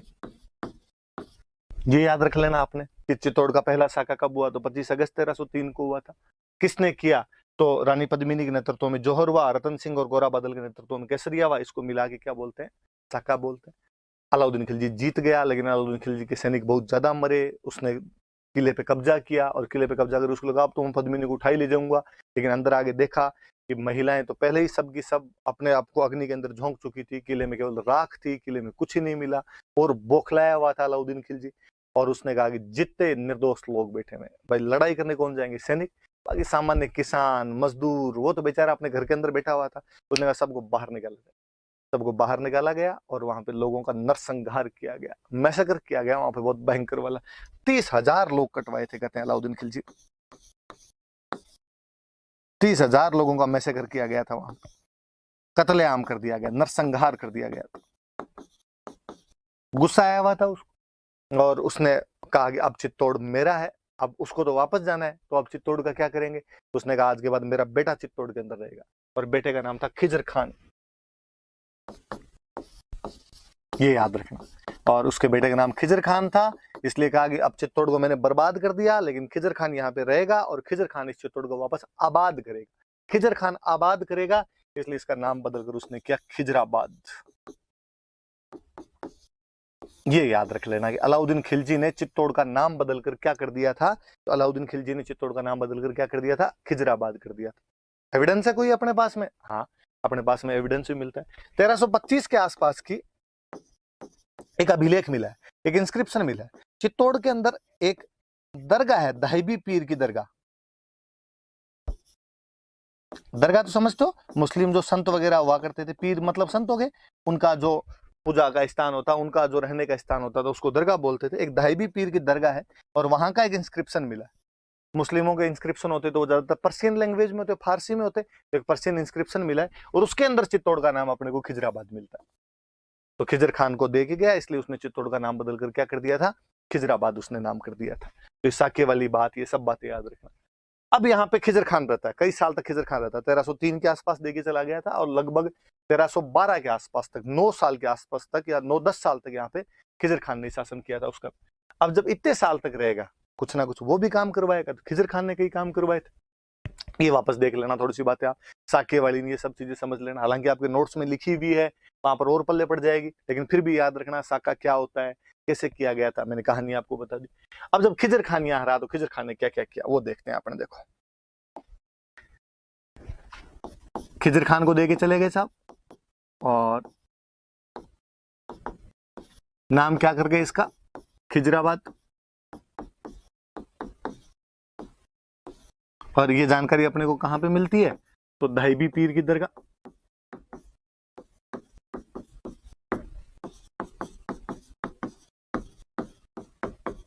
दाहिबी पीर की दरगाह के अंदर ऐसा लिखा हुआ, उस अभिलेख में, उस इंस्क्रिप्शन के अंदर ये लिखा हुआ। खिजर खान यहाँ रहा तो एक तो चित्तौड़ के किले के पास एक नदी निकलती है, गंभीरी, एक रिवर है गंभीरी, याद रखना। आगे जब चित्तौड़ का किला पढ़ेंगे वापस ये बात काम आएगी, और हम पढ़ेंगे कि चित्तौड़ का किला कौन सी नदी के किनारे? तो गंभीरी नदी के किनारे। और उसने यहाँ पे एक ब्रिज बनवाया था, पुल का निर्माण करवाया था। फिर जैसे हिंदुओं में होता था कि कोई व्यक्ति की मृत्यु हो जाती तो उसकी याद में छतरियां बनाते थे, कैनोपीज बनवाया करते थे। वैसे ही मुस्लिम जो हुआ करते थे, वो किसी की मृत्यु हो जाती तो वहां पे जो टॉम बनवाते, मकबरे बनवाया करते थे। तो खिजर खान ने भी यहाँ पर एक मकबरा बनवाया था, टॉम बनवाया था, मकबरे का निर्माण करवाया था। और अभी भी जैसे होता है कि आप तो क्या एग्जांपल दूं, अस्पताल बनवाया कि सरकार ने अस्पताल बनवाया तो बाकायदा वहां पे लिखेंगे। जैसे अभी थोड़े दिन पहले की बात है कि अखबारों के अंदर और हमने पढ़ा कि अटल टनल बनाई गई है ना, हिमाचल प्रदेश में कहीं भी टनल बनाई गई, तो अब वहां पे बोर्ड लगेगा और उस बोर्ड में आएगा कि टनल का निर्माण इस सरकार के कार्यकाल में हुआ था, प्रधानमंत्री ने इसका उद्घाटन किया था, इस कार्यक्रम में ये लोग उपस्थित थे, ये काम अब शुरू हुआ था, ये काम अब खत्म हुआ था। तो पहले राजा महाराजा भी ये काम क्या करते, और वो भी ऐसे इंस्क्रिप्शन लिखवाते, वो भी ऐसी बातें लिखवाते कि मैंने बनवाया है, इतने रुपए लगवाए, फलाने फलाने आदमी थे, ये मिस्त्री था, इससे मैंने अभिलेख लगवाया, ये सब बातें लिखवाया करते। तो खिजर खान ने यहाँ पे कोई एक टॉम बनवाया था। अब जो जब वो टॉम का इंस्क्रिप्शन लिखवाता है, उसका मैंने बताया मुस्लिम राजा थे तो उनके सारे इंस्क्रिप्शन कौन सी लैंग्वेज में हो गए, तो पर्शियन। तो उसमें खिजर खान कहता है कि मैं खिजर खान ये टॉम बनवा रहा हूं यहाँ पे। फिर वो कहता है यार तो मुझे तो जानते हो नहीं जानते, पर तुम मेरे पापा को पक्का जानते हो, मेरे पापा अलाउद्दीन खिलजी। फिर वो अलाउद्दीन खिलजी खूब सारी तारीफें करता है, और अलाउद्दीन खिलजी के लिए कहता है, अपने पापा के लिए कहता है कि वो सेकंड सिकंदर है, अलेक्जेंडर द ग्रेट जो हुआ था, जिस प्रकार उसने दुनिया जीती थी वैसे मेरे पापा दुनिया जीत लेंगे। सिकंदर सानी है, सानी का मतलब होता है सेकंड, दूसरा। फिर वो और कहता है कि मेरे जो पापा है वो शेडो ऑफ गॉड है, ईश्वर की छाया है, हल्के में मतलब लेना भाई साहब। फिर वो और कहता है मेरे जो पापा है वो पूरी दुनिया की रक्षा करते हैं, डिफेंडर है, पूरी दुनिया के प्रोटेक्टर है। अब आपसे कोई पूछ ले कि राजस्थान पे कौन से एक इंस्क्रिप्शन से, कौन से स्थान के इंस्क्रिप्शन से अलाउद्दीन खिलजी को second Sikandar, shadow of God या डिवाइन शेडो और प्रोटेक्टर ऑफ वर्ल्ड कहा गया, डिफेंडर ऑफ वर्ल्ड कहा गया, तो याद रखना चित्तौड़ में का भी लेख। अब अपने दिमाग में सब, चित्तौड़ में तो अलाउद्दीन खिलजी मरवा गया था लोगों को, चित्तौड़ में तो 30,000 बेकसूरों को कटवा के चला गया था, वहां पर उसके बारे में अभिलेख क्यों होगा? चित्तौड़ वाले राजाओं से तो उसकी बनती नहीं थी।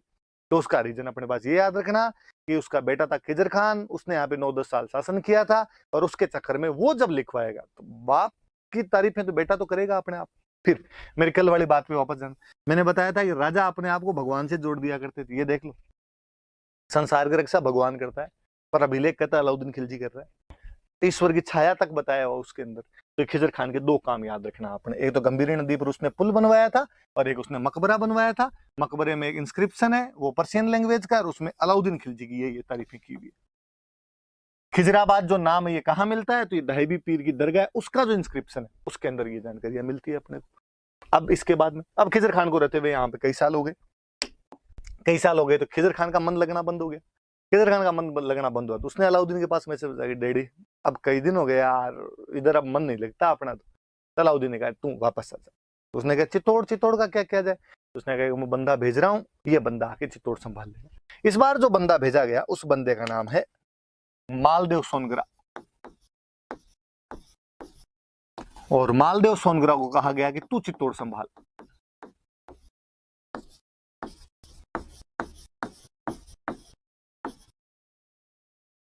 इसको भेज दिया। मालदेव सोनग्रा के यूं बड़ी बड़ी मूछें और दाढ़ी थी, इसलिए इसका नाम पड़ गया मुछड़ा मालदेव, मूछों वाला मालदेव कहने लगे इसको। अब बात है ये कौन, मालदेव सोनग्रा कौन? मैं थोड़ा आगे पढ़ाऊंगा आपको, तब आपके दिमाग में आ जाएगा, या आपने कभी सुना होगा तो आ जाएगा। मैं थोड़ा सा बता देता हूँ। यहाँ अलाउद्दीन खिलजी ने जैसे 1303 में चित्तौड़ पर अटैक किया था, वैसे 1311 में वो जालोर पर अटैक करता है।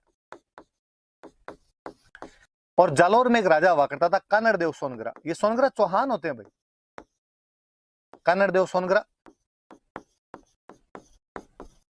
और इसका बेटा था वीरम देव सोनग्रा। ये दोनों लड़ते हैं, और लड़ते हुए वो इनको भी दोनों बाप बेटों को साका करना पड़ता है। यहाँ पर भी 1311 में जालोर के अंदर साका होता है, और ये सब लड़ते हुए मारे जाते हैं। कहते मालदेव सोनग्रा उसके अंदर जिंदा बच जाता है। ये कानड़ देव सोनग्रा का भाई था,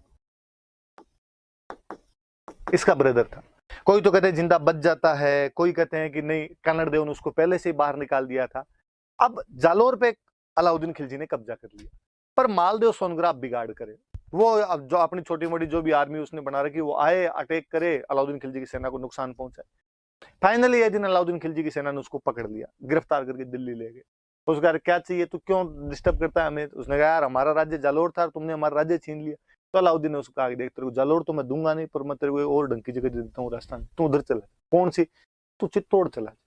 तो खिजर खान के बाद में अलाउद्दीन खिलजी ने चित्तौड़ किसी को दिया था, तो वो आदमी कौन था? तो मालदेव सोनग्रा। याद रह जाएगी बात। उसके बाद ये मालदेव सोनग्रा को दे दिया गया था। तो वो जो 1303 वाला आक्रमण था उसके प्रभाव ये है, उसके कारण ये है कि 1303 में आक्रमण किसने किया? अलाउद्दीन खिलजी ने। कारण क्या क्या थे? तो कारण मैंने बता दिए। अलाउद्दीन खिलजी की इंपीरियलिस्टिक पॉलिसी है, चित्तौड़ का स्ट्रेटेजिक और इकोनॉमिक इंपॉर्टेंस है, चित्तौड़ का इन्फ्लुएंस बढ़ रहा है। समर सिंह ने गुजरात जाते टाइम अलाउद्दीन खिलजी से टैक्स ले लिया, इसलिए अलाउद्दीन खिलजी के लिए प्रेस्टीज पॉइंट है। और अलाउद्दीन खिलजी कहीं ना कहीं रानी पद्मिनी को भी प्राप्त करना चाहता है। मैंने रानी पद्मिनी के बारे में आपको बताया कि वो सिंहल द्वीप की राजकुमारी मानी जाती है, गंधर्व सेन और चंपावती की पुत्री मानी जाती है। राघव चैतन ने उसके बारे में अलाउद्दीन खिलजी को जाके बताया था। अलाउद्दीन ने आक्रमण किया तो यहाँ पर अपने साकावा 1303 में 25 अगस्त को साकावा। ताकि फिर मैंने बताया दो बातें होती थी, एक होता था जौहर, एक होता था केसरिया। महिलाएं जौहर करती थी तो पद्मिनी, न केवल पद्मिनी बल्कि 1600 रानियों ने उसके साथ में जौहर किया। और रतन सिंह और गोरा और बादल उसके सेनापति थे, उनके नेतृत्व में यहाँ पर क्या कर लिया गया? केसरिया कर लिया गया था उनके नेतृत्व में यहाँ पे। और अलाउद्दीन खिलजी ने जब देखा कि अंदर कुछ ही नहीं मिला उसको, तो उसने 30,000 लोग कटवा दिए थे, चित्तौड़ पे कब्जा कर लिया था। नाम बदल के खिजर खान को दिया, इसलिए नाम बदल के खिजराबाद कर दिया।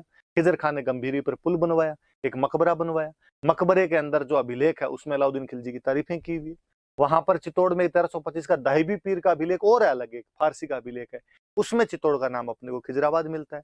खिजर खान के बाद में ये मालदेव सोनग्रा को दे दिया था। मालदेव सोनग्रा की बड़ी बड़ी मुछें थी, इसलिए उसका नाम क्या मिल जाता है? मुछड़ा मालदेव मिल जाता है। ये तमाम बातें हमने पढ़ी और इसके बाद थोड़ी सी आगे और चलते हैं अपने। तो ये सारी जानकारियां 1303 वाले। अब अपने को जानकारियां मिलती कहां से? तो एक तो अलाउद्दीन खिलजी का एक कोर्ट स्कॉलर है, उसका एक दरबारी इतिहासकार है, उसके कोर्ट में एक स्कॉलर रहता था, आप सबने नाम सुना होगा, अमीर खुसरो। अमीर खुसरो नाम करके स्कॉलर हुआ है, एक विद्वान व्यक्ति हुआ है, उसके दरबार के अंदर रहा करता था। चित्तौड़ वाले हमले में साथ में था, मतलब आंखों देखा वर्णन है, लाइव कमेंट्री की इस बंदे ने। और इस बंदे ने एक किताब लिखी, खजाइन उल फुतूह है। खूब सारी किताबें, आप जब मिडाइवल पढ़ोगे तो और कई सारी किताबों के बारे में पढ़ेंगे, पर इसकी किताब है खजाइन उल फुतूह है, या उसका एक नाम और है तारीख अलाई। देखो तारीख का मतलब होता है हिस्ट्री, अलाई का मतलब होता है अलाउद्दीन। तो तारीख अलाई मतलब अलाउद्दीन का इतिहास लिखा हुआ, अलाउद्दीन की हिस्ट्री लिखी हुई।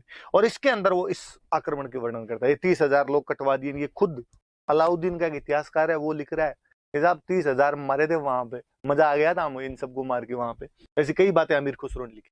तो कोई आपसे पूछ ले कि कौन सी बुक है उसी टाइम की, कौन सी बुक है जो इस आक्रमण के बारे में बताती है, तो खजाइन उल फुतूह, नाम याद करना। ये फारसी नाम होते हैं, 2-3 बार जीभ से बोल के देखना, एक बार टंग पे चिपक जाएंगे, जीभ पे चिपक जाएंगे तो याद हो जाएंगे। 2-3 बार यूं खजाइन उल फुतूह है, खजाइन उल फुतूह है, खजाइन उल फुतूह है बोलोगे तो याद हो जाएगा। तारीख ए अलाई एक उसका नाम, ये मैंने बता ही दिया। तारीख मतलब होता है हिस्ट्री और अलाई का मतलब अलाउद्दीन, तो अलाउद्दीन का इतिहास नाम से हो जाता है। फिर वो जो मैंने अभी कहानी सुनाई थी आपको कि पद्मिनी सिंहल द्वीप की राजकुमारी थी, ये कहानी किसने लिखी, क्या लिखी?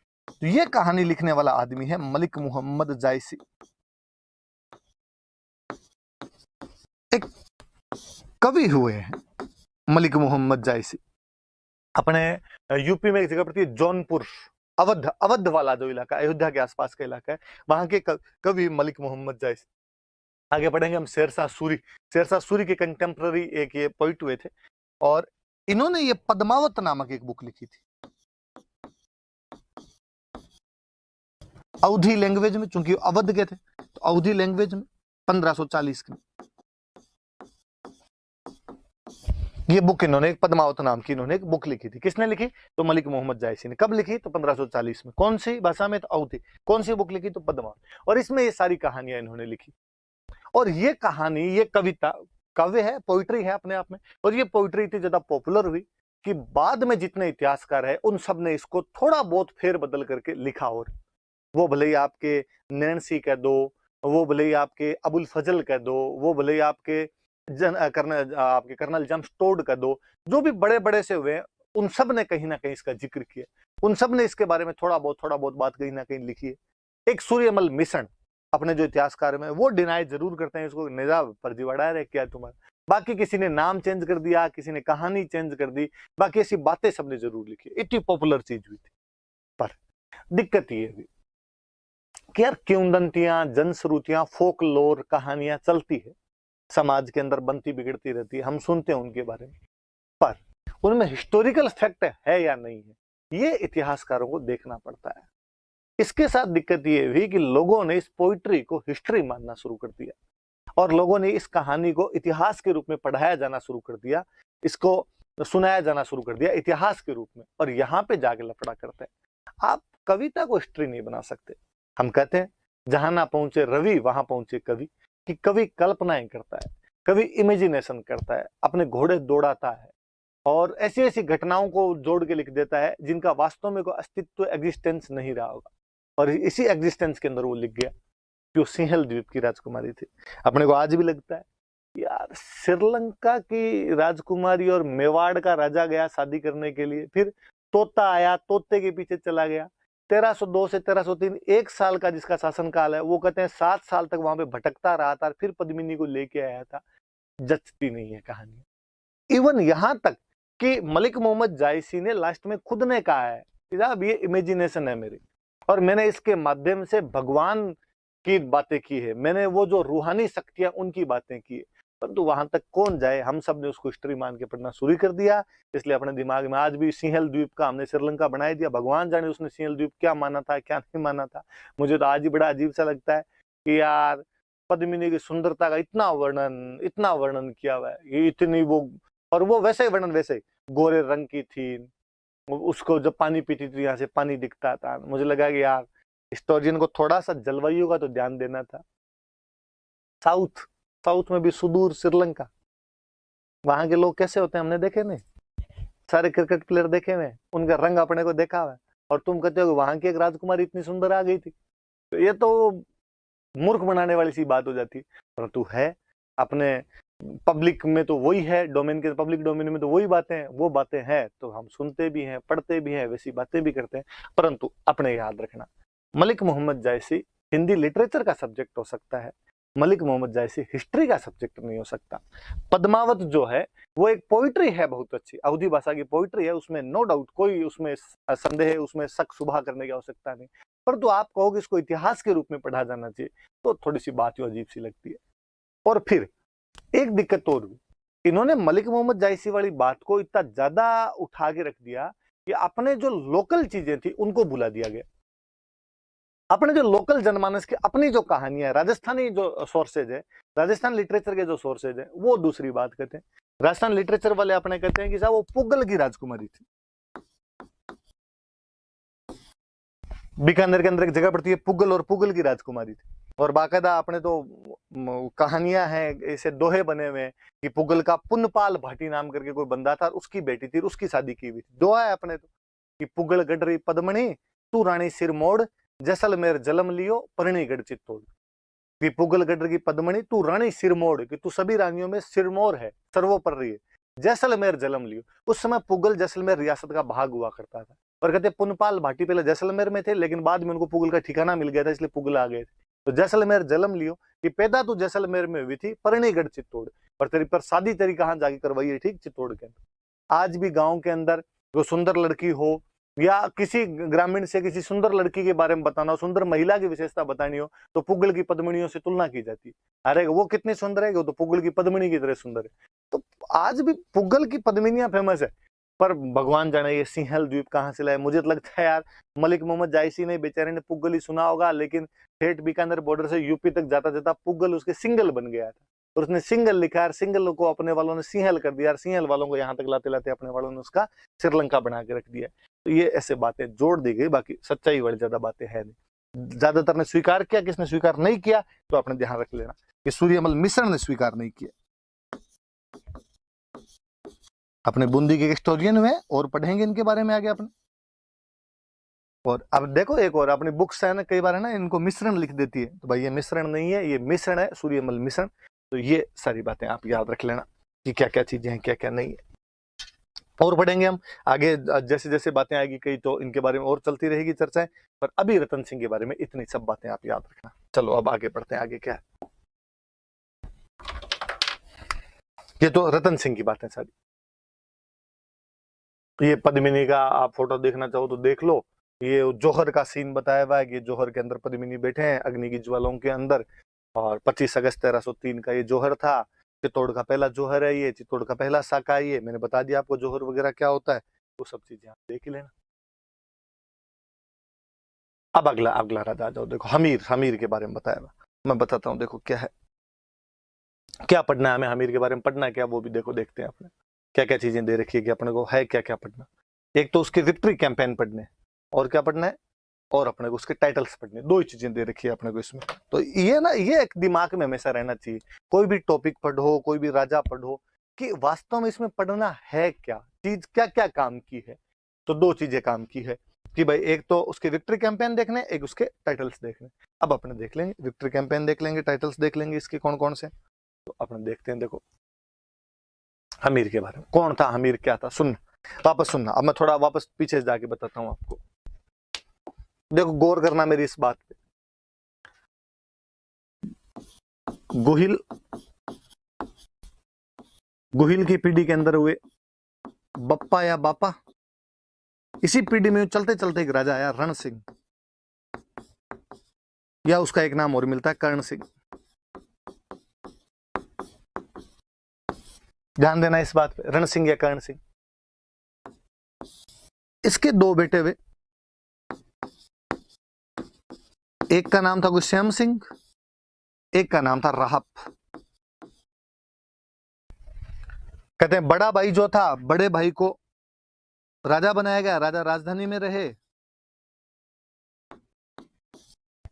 तो उसे चित्तौड़ दे दिया गया। छोटे भाइयों को गांव दिया करते थे, उन गांव को बोलते थे ठिकाना, और इसको एक ठिकाना दिया गया, और वो ठिकाना था सिसोदा। राजसमंद के अंदर एक जगह पड़ती है सिसोदा। और यहां के बाद में क्लियर डिवाइडेशन दिखाई दिया कि जो बड़े भाई जो राजा बनेंगे वो अपने नाम के आगे टाइटल लगाएंगे रावल, और ये जो छोटे भाई होंगे ये अपने नाम के आगे टाइटल लगाएंगे, वो टाइटल होगा राणा।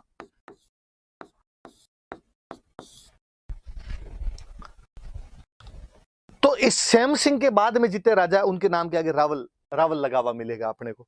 और इधर जो सिसोदा वाले थे वो अपने नाम के आगे क्या लगाने लगे थे, राणा लगाने लग गए थे। इस श्याम सिंह से पहले वाले राजा या रण सिंह से पहले वाले जो भी राजा है उनके नाम के आगे रावल नहीं लगता था, कहते हैं उनकी उपाधियां राजा थी। फिर अपने कहते हैं हमने तो बप्पा रावल आलू रावले से नाम पढ़े। तो इतिहासकार कहते हैं फिर कि हुआ क्या, कि जब हिस्ट्री इन मेवाड़ के राजाओं ने लिखवानी शुरू की, कुंभा के टाइम में जब ये हिस्ट्री के बारे में थोड़ा लिखवाया जाने लगा ढंग से, कीर्ति स्तंभ प्रशस्ति, कुंभलगढ़ प्रशस्ति इनके अंदर लिखवाई जाने लगी, तो इनके टाइम में इनको पता था कि हमारे जो पूर्वज थे इनकी उपाधि रावल थी। रण सिंह वाली ये उपाधि चली आ रही थी तो रावल वाली, इससे पहले वालों की उपाधि इनको भी ज्यादा किसी को पता नहीं थी। तो कहा भाई राजा को क्या कहते हैं, राजा को रावल कहते हैं, राजा को नो बप्पा, तो बाद वालों ने उसके नाम के बप्पा रावल वैसे जोड़ दिया। पर कहते हैं इससे पहले वालों की, इनकी बप्पा की, गोहिल की, इनकी उपाधि रावल नहीं हुआ करती थी, इनकी उपाधि राजा ही थी। रावल की उपाधि हमें इस यहाँ से क्लियर डिवाइडेशन दिखाई देता है रण सिंह करण सिंह के बाद, और वहां से दिखाई देता है। अब श्याम सिंह बन गया, इधर रावल बन गया। अब इस श्याम सिंह वाली पीढ़ी में रावल बनते आ रहे हैं लगातार, और यूं करते करते जैसे समर सिंह बने, और समर सिंह के बाद में बन गया रतन सिंह, रतन सिंह रावल बन गया यहाँ पे। और जो रतन सिंह था वो 1303 में अलाउद्दीन खिलजी के खिलाफ लड़ता हुआ मारा गया। तो रावल शाखा का अंतिम कोई राजा हुआ था रावल ब्रांच का, तो रतन सिंह था। अब कोई पूछ ले कि मेवाड़ की रावल ब्रांच का अंतिम राजा कौन था, तो अंतिम राजा कौन था उसका, रतन सिंह उसका अंतिम राजा हुआ था। रतन सिंह यहाँ पे मर गया था। और कहते हैं रतन सिंह का एक छोटा भाई हुआ करता था कुंभकर्ण। कुंभकर्ण यहाँ से बाद में नेपाल की तरफ चला गया था, और नेपाल में बाद में इसके जो वंशज हुए थे, पृथ्वी नारायण शाह नाम करके वंशज हुआ था, उसने नेपाल में एक डायनेस्टी की स्थापना कर ली थी। और मैंने बताया कि बड़े भाई रावल लगाते थे, छोटे वाले भाई जो राणा लगाना शुरू हो जाया करते थे, इसलिए कुंभकर्ण एक तरीके से राणा है, इसलिए नेपाल में उसने राणा डायनेस्टी की स्थापना की थी। और राजा नाम के आगे शाह भी लगाने लगे थे, तो आप शाह डायनेस्टी भी देख लेते हो। और वो जो नेपाल की डायनेस्टी थी वो 2007 तक वहां पर थी। 2007 के बाद वहां पे डेमोक्रेसी आई है, तब तक वहां पे ये राजतंत्र हुआ करता था। और मैंने आपको और बताई थी बात एक, कि कल जब मैं कह रहा था कि गोहिल वंश की 24 ब्रांचेस थी, और उनमें एक ब्रांच नेपाल के अंदर थी। तो नेपाल वाले जो हैं वो गोहिल हैं, नेपाल वाले जो हैं वो अपने मेवाड़ से गए हैं, नेपाल वाले जो हैं वो रतन सिंह के छोटे भाई थे कुंभकर्ण, उनके वंशज है अपने। ये बात भी अपने याद रखना। तो ये तो इधर वाली पीढ़ी, रावल रतन सिंह भी जाके खत्म हो गए। रतन सिंह रावल शाखा का अंतिम राजा है। अब इधर इधर राहब को दिया था, तो कोई पूछे सिसोदा गांव की स्थापना किसने की थी, तो कहीं ना कहीं ठिकाना किसको मिला था, राहब को। अब यहाँ पे राहब के बाद में बनते आ रहे थे। यहां पर एक बंदा बना लक्ष्मण सिंह, तो ये राणा हो गया, राणा लक्ष्मण सिंह हो गया। जब इधर रतन सिंह थे, राजा बने हुए थे, तब सिसोदा के अंदर जो सामंत बैठा था, उनका जो फ्यूडल बैठा था, ये जो छोटे भाई होते थे इनको फ्यूडल बोलते थे। फ्यूडल कहते या फ्यूडल लॉर्ड कहते, या हिंदी में कहते थे सामंत, या ज्यादा नॉन शब्द आपने सुना हो, जमींदार, जागीरदार, ठाकुर टाइप के शब्द बोला करते थे। लक्ष्मण सिंह था। जब और यह होता था कि राजा पे जब हमला होगा तो आसपास के जितने भाई होंगे वो सहायता करने के लिए जाएंगे। जब अलाउद्दीन खिलजी ने रतन सिंह पर हमला किया, तो अलाउद्दीन खिलजी ने अपने भाइयों को कहा आओ भाई सहायता करने के लिए। लक्ष्मण सिंह सहायता करने के लिए गया, कहते अपने 7 बेटों के साथ सहायता करने के लिए गया था। और 1303 वाले उस हमले में, उस केसरिया, मैंने कहा था केसरिया में जितने जाएंगे सब लड़ते हुए मारे जाते थे। नहीं केवल लक्ष्मण सिंह बल्कि इसके 7 बेटे भी इसके अंदर शहीद हो गए थे। 7 बेटे यहां पर शहीद हो जाते हैं। सुनना अब इससे आगे की थोड़ी सी बात और सुनना। एक तो ये रावल वाला नहीं विभाजन ध्यान रखना कि रावल और राणा शाखाएं जो है वो एग्जैक्टली कहां से अलग हुई थी, तो रण सिंह के बाद में अलग हुई थी, ये वाली बात याद। नोट्स के अंदर आपके लिखा हुआ और मिल जाएगा, पर थोड़ी ध्यान दे लेना। अब लक्ष्मण सिंह की बातें मैं वापस बताता हूं। देखो लक्ष्मण सिंह जो था,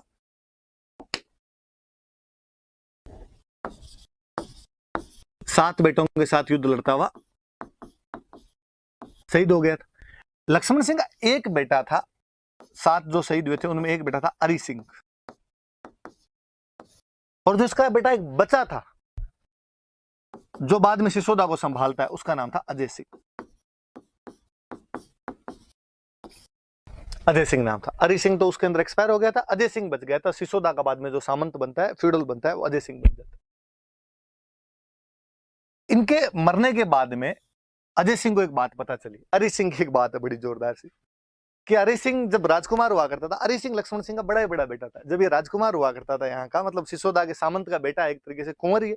ये जब कुंवर हुआ करता था वहां का, एक दिन शिकार खेलने के लिए अपने साथियों के साथ में कहीं गया हुआ था, और जब घोड़े पे जा रहे थे तो एक कोई सुंदर सी लड़की और अपने खेत के अंदर जा रही थी, भैंसे वैंसे ली हुई उसके पास, भैंस की रस्सी उसने पकड़ रखी अपने पास में, और कोई अरि सिंह का एक साथी था और उसने उस लड़की को कुछ बोल दिया, पीछे छेड़ दिया, मतलब टोंट मारा उस पर कुछ भी। तो लड़की को बड़ा गुस्सा आया, और उसने जैसे ही बोला, लड़की ने के हाथ में वो रस्सी थी, उसने वो रस्सी फेंक के मारी, रस्सी फेंक के मारी तो घोड़े के पैरों में लगी, घोड़ा और घुड़सवार दोनों गिरे नीचे आके। हरि सिंह को बड़ा शानदार लगा। हरि सिंह को लगा यार ये लड़की बहादुर लड़की, मैं यदि इससे शादी करूं, इसके जो बेटा वो और कितना बहादुर। और कहते हैं हरि सिंह ने उससे वहां पे शादी कर ली। वहीं पे हाथों हाथ उनके घर पे गया, उसे पता चला किसकी क्या लड़की है, पता चला गाँव के कोई सामान्य से ही राजपूत है, उनकी लड़की है ये, तो उनसे शादी कर लेता है। पर उसे लगा यार मैंने तो अचानक यहाँ पे शादी कर ली, ये कोई बड़ी राजकुमारी भी नहीं है, पापा के पास गए तो पापा पता नहीं क्या कहेंगे, तो उसने उसको अलग ही रख दिया, और किसी को बताया भी नहीं कि ये मेरी वाइफ है और यहाँ पे रहती है। और उसके बेटा और हो गया है, और जो बेटा हुआ था उसका नाम था हमीर। एक कौन सी मूवी है जिसके अंदर वो सारे भाई शादी नहीं करते हैं, परेश रावल अलग से एक वाइफ रख लेता है, अक्षय खन्ना का ही है ना, हलचल, हलचल मूवी होनी चाहिए शायद, तो वैसा सा कुछ हरि सिंह के साथ में। तो हरि सिंह वहां पे अलग से एक वो वाइफ उसकी और उसका बेटा हमीर यहाँ पे।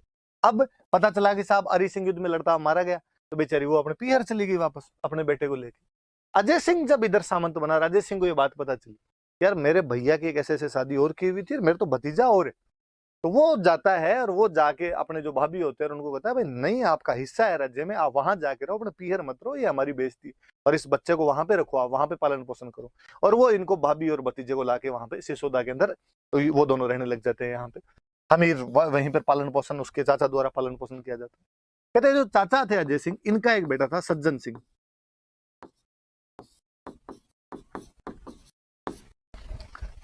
हमले हो रहे थे, एक बार को सिसोदा पर किसी का हमला हुआ, और सिसोदा पर हमला हुआ तो अजय सिंह ने सज्जन सिंह को कहा कि जा सज्जन, और जाके इन हमलावरों को भगा के यहाँ से। सज्जन सिंह गया, सज्जन सिंह से हमलावर नहीं भागे, वापस आ गया। हमीर छोटा था, हालांकि अजय सिंह का भतीजा था। अजय सिंह का हमीर तू जा यार इस बार। हमीर गया यार, छोटा था, उसके बाद बावजूद बहादुर था, और हमीर जाके उनको भगा के आ गया। तो अजय सिंह ने कहा यार लड़का तो ये है, और उसने कहा वैसे ही मेरे सबसे बड़े भाई का बेटा है, इसलिए सिसोदा का सामंत जो अगला बनना चाहिए। मैं क्यों बना, क्योंकि भैया और पापा सब एक्सपायर हो गए, पर यदि भैया होते तो इनका ही कब्जा होता, तो मैं अगला सामंत है वो हमीर को ही बनाऊंगा। इसलिए अजय सिंह ने अपने भतीजा हमीर को यहाँ का सामंत बना दिया था। सज्जन सिंह नाराज हुआ, उसने कहा यार पापा किस बात के, तुम अपने भतीजे को दे रहे हो, चाचा के बेटे को दे रहे हो, मुझे तो दे ही नहीं रहे। और वो यहाँ से नाराज हुआ, उसने कहा मुझे सिसोदा नहीं दे रहे तो मैं तो रहूंगा ही नहीं, कहीं जाके नौकरी कर लूंगा। और सज्जन सिंह के लिए कहते हैं कि सज्जन सिंह महाराष्ट्र चला गया था। और इसी की पीढ़ी में आगे चलते चलते चलते चलते चलते चलते एक लड़का हुआ जिसने पूरे महाराष्ट्र पर बाद में राज किया था, महाराज छत्रपति शिवाजी। तो मैं कल आपको फिर बता रहा था कि शिवाजी जो है वो भी यहीं के थे, वो भी सिसोदा के गए हुए थे यहाँ से। इसलिए शिवाजी जब राजा बन जाते हैं तो कहते हैं कि मैं महाराणा प्रताप का वंशज हूँ, मैं सिसोदिया हूँ, मैं मेवाड़ का हूँ, मैं गुहिल हूँ, वो सब बात बताते हैं। तो ये भी थोड़ा सा आपने रिलेशन याद रखना, दिमाग में रहेगी बात। इधर अमीर यहाँ का सामंत बन जाता है। अमीर जब सामंत बनता है, उधर चित्तौड़ पर कब्जा किसने कर रखा? चित्तौड़ पर पहले खिजर खान आ गया, खिजर खान के बाद में मालदेव सोनगरा आ गया। मालदेव सोनगरा आया हुआ इधर हमीर पर, अमीर को लगेगी यार ये अपने को चित्तौड़ वापस छीन। उधर 1320 में खिलजी डायनेस्टी समाप्त हो जाती, खिलजी वंश ही समाप्त हो जाता। आपस में लड़ झगड़ के मलिक काफूर नाम का उनका प्रधानमंत्री था, और उसने कई बेटों को मार दिया, कई को अंधा कर दिया, फिर फाइनली वो भी मर गया। यूं करके 1320 में खिलजी डायनेस्टी खत्म हो गई। नई तुगलक डायनेस्टी आ गई। जैसे तुगलक डायनेस्टी आई तो जो मालदेव सोनगरा था उसको वहां से सपोर्ट मिलना दिल्ली से बंद हो गया। हमीर को लगा अब मौका है। हमीर ने अपने आसपास के लड़कों को इकट्ठा किया और उसने मालदेव सोनगरा को तंग करना शुरू किया। और कहते हैं फिर फाइनली मालदेव सोनगरा की भी मृत्यु हो जाती है। और मालदेव सोनगरा का बेटा था बनवीर सोनगरा, और उसके 2-3 बेटे थे। कोई तो कहता है इसने बनवीर सोनगरा से, या उसके एक बेटे का नाम और था जैसा सोनगरा। जो जैसा ऑप्शन में है वैसा आप तो कर लेना आपने। ऐसा कोई, या तो उसका बनवीर नाम का जैसा नाम के बेटे थे, वो चित्तौड़ को यहाँ पे संभाल रहे थे। हमीर एक दिन हमला करता है, उनको यहाँ से भगा देता है और भगा के चित्तौड़ पर कब्जा कर लेता है। क्योंकि हमीर कहां से गया? सिसोदा से गया था। हमीर सिसोदा से गया था और उसने चित्तौड़ पे जाके कब्जा कर लिया, इसलिए हमीर के बाद में जितने राजा बने वो सिसोदिया हो गए। वंश तो गुहिल ही है, लेकिन गुहिल की वंश की कौन सी ब्रांच आ गई? तो सिसोदिया ब्रांच आ गई। सिसोदिया क्यों कहा जाता है? क्योंकि सिसोदा से गए थे। मैंने और बताया कि पहले चित्तौड़ वाले रावल लगाते थे, सिसोदा वाले राणा लगाया करते थे। हमीर सिसोदा से गया था, इसलिए हमीर ने बाद में राणा लगाया करता था। राणा हमीर का कब्जा हुआ, क्योंकि चित्तौड़ का पूरे का राजा बन गया, इसलिए उन्होंने नाम क्या किया? महाराणा लगाने शुरू कर दिए थे। तो ये राणा लगाने वाला या महाराणा लगाने वाला पहला जो कोई चित्तौड़ का राजा हुआ था, तो पहला राजा हमीर हुआ था। शुरुआत में राणा टाइटल मिलते हैं, धीरे धीरे महाराणा मिलने लग जाते हैं। हालांकि ऐसा भी कोई अलग अलग डिवाइडेशन नहीं है। हमीर के नाम में गौरी शंकर हीराचंद ओझा अपने सबसे बड़े इतिहासकार हैं, उन्होंने उसके नाम के आगे महाराणा लिखा है। तो आप राणा महाराणा कुछ याद रख लेना। ये टाइटल हमीर के बाद में मिलने लगता है, उसके बाद में सिसोदिया कहलाने लगते हैं। ये अपने वो रीजनिंग वाली सी बात है। हम नहीं पढ़ते कि क्या था वो, सभी फूल पत्ती है और सभी पत्ती फूल नहीं, ऐसे आते हैं। तो आप वो कह सकते हो कि सभी सिसोदिया गुहिल है पर सभी गुहिल सिसोदिया नहीं, कि गुहिलों में सिसोदिया केवल कौन से हैं? जो सिसोदा के थे। अब चूंकि इसके बाद में सारे राजा यही बने, फिर इंडिपेंडेंस आजादी तक के सारे राजा यही बने, इसलिए आजादी तक के राजाओं का टाइटल आपको राणा महाराणा ही मिलेगा, सारे के सारे अपने को सिसोदिया कहते हुए मिलेंगे। तो ये हमीर से अलग हुए थे बाद में। हमीर की पीढ़ी आगे चलने लग गई थी, और उसने बनवीर सोनगरा का दो जैसा सोनगरा, दोनों ही नाम मिल जाते हैं, ऐसा कोई है नहीं। इतना इस पे लोड भी नहीं लेना एग्जैक्टली कौन सा क्या मानना, जो ऑप्शन है उसके अनुसार कर लेना। और इनको हरा के वहां पर उसने हमीर ने वापस कब्जा कर लिया था। अब मैंने बताया कि उधर तुगलक डायनेस्टी आ गई थी। जब उधर तुगलक डायनेस्टी आ गई तो तुगलक डायनेस्टी में एक राजा हुआ था मोहम्मद बिन तुगलक। कहते हैं कि ये जैसा मोहम्मद बिन तुगलक के पास चला गया और इसने जाके मोहम्मद बिन तुगलक को कहा कि यार ये था तो हमारा चित्तौड़ और हमीर ने कब्जा कर लिया, तू सहायता कर। मोहम्मद बिन तुगलक ने अपनी सेना भेज दी। हमीर बड़ा बलशाली आदमी था। हमीर गया, सामने जाके सेना से लड़ाई करता है और मोहम्मद बिन तुगलक की सेना को हरा देता है। कहते अपने बांसवाड़ा के अंदर एक जगह पड़ती है सिंगोली,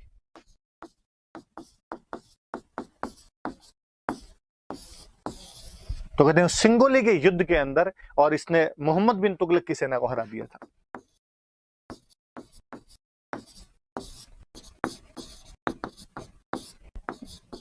और आप देखोगे भी ये समकालीन भी।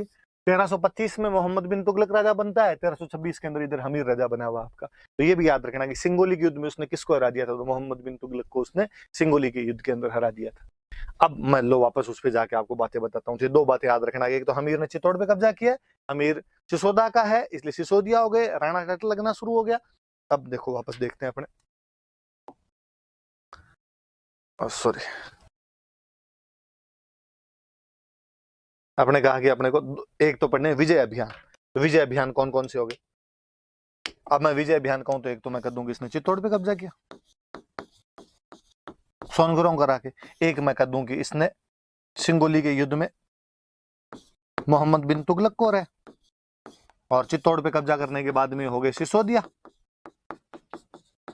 और उसके बाद में इनका टाइटल हो गया राणा या महाराणा। ये टाइटल लगाना शुरू कर दिया। अब चूंकि राजा बना तो इसने कहा यार यहाँ पर एक मंदिर बनवाते हैं, तो इसने मंदिर बनवाया चित्तौड़ के अंदर, अन्नपूर्णा माता का मंदिर बनवाया। यह अन्नपूर्णा माता का एक नाम हो रहा है बरबड़ी माता, और इनकी बातें मेवाड़ वाले बहुत ज्यादा पूजा करते थे राजा महाराजा, इसलिए अन्नपूर्णा माता के लिए कहा जाने लगा कि ये मेवाड़ के जो राजा थे, मेवाड़ के जो गुहिल थे, उनकी इष्ट देवी है, उनकी टोटलरी डेटी है, उनकी इष्ट देवी मानी जाती है। फिर किसी ने कहा भाई तो इनकी कुल देवी कौन सी, इनकी क्लेन डेटी कौन सी है, तो कहा इनकी जो कुल देवी है वो है बाण माता। तो ये याद रखना आपने कि मेवाड़ के गुहिलों की कुल देवी कौन सी है, कि बाण माता। मेवाड़ के गुहिलों की इष्ट देवी कौन सी है, तो अन्नपूर्णा माता है। अन्नपूर्णा माता का नाम और क्या, बरबड़ी माता। फिर किसी स्टूडेंट के दिमाग में सर ये क्या है, किसी को कुल देवी बता देते हो, किसी को इष्ट देवी बता देते हो, क्या अंतर होता है, कोई टुटलरी डेटी है, कोई क्लेन डेटी है। सिंपल सा, किसी भी कुल डायनेस्टी वंश जो होता है उसकी एक देवी होती है, परमानेंट देवी होती है, वो तो होती है उसकी कुल देवी। उस कुल के लोग जहां जहां जाके रहने लग जाते हैं, वहां वहां किसी एक लोकल देवी की और पूजा करने लग जाते हैं, वो होती है उनकी टोटलरी डेटी। तो वो तो हो गई अन्नपूर्णा माता। अब भले गुहिल वो नेपाल रहे, भले वो महाराष्ट्र रहे, भले वो मेवाड़ रहे, उनकी कुल देवी तो सबकी कौन सी है, बाण माता। पर नेपाल वालों ने एक अलग पूजा की, महाराष्ट्र वालों ने एक अलग पूजा की, मेवाड़ वालों ने एक अलग पूजा की, वो उनकी होगी इष्ट। वो कौन सी है, उनकी अन्नपूर्णा माता है, बरबड़ी माता। और इनका मंदिर किसने बनवाया था, तो हमीर ने इनका मंदिर बनवाया था। और क्या चीजें हम पढ़ते हैं देखो अपने,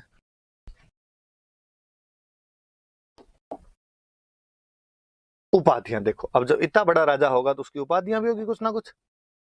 तो क्या उपाधियां, देखो मैं उपाधियां बताता हूँ। टाइटल्स, हमीर ने क्या टाइटल ग्रहण, मेवाड़ एक बार रावलों के हाथ से निकल गया था, गुहिलों के हाथ से निकल गया था। गुहिलों में वापस कोई आदमी आया जिसने मेवाड़ पर कब्जा किया, वो कौन है, हमीर।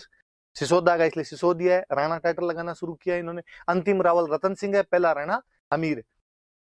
इसलिए मेवाड़ को रिवाइव किया इस आदमी ने, इसलिए आप कह सकते हो कि मेवाड़ का रिवाइवर है।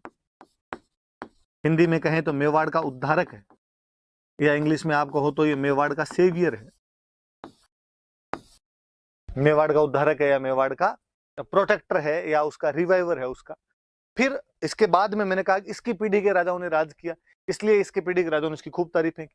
और महाराणा कुंभा जब आगे बनेंगे, महाराणा कुंभा एक प्रशस्ति लिखवाएंगे, कुंभलगढ़, कुंभलगढ़ का किला है, उसकी जो यूलोजी लिखी हुई है, उसकी जो प्रशस्ति, कल मैंने बता दिया था प्रशस्ति क्या होती है, जिसमें राजाओं की तारीफें हो।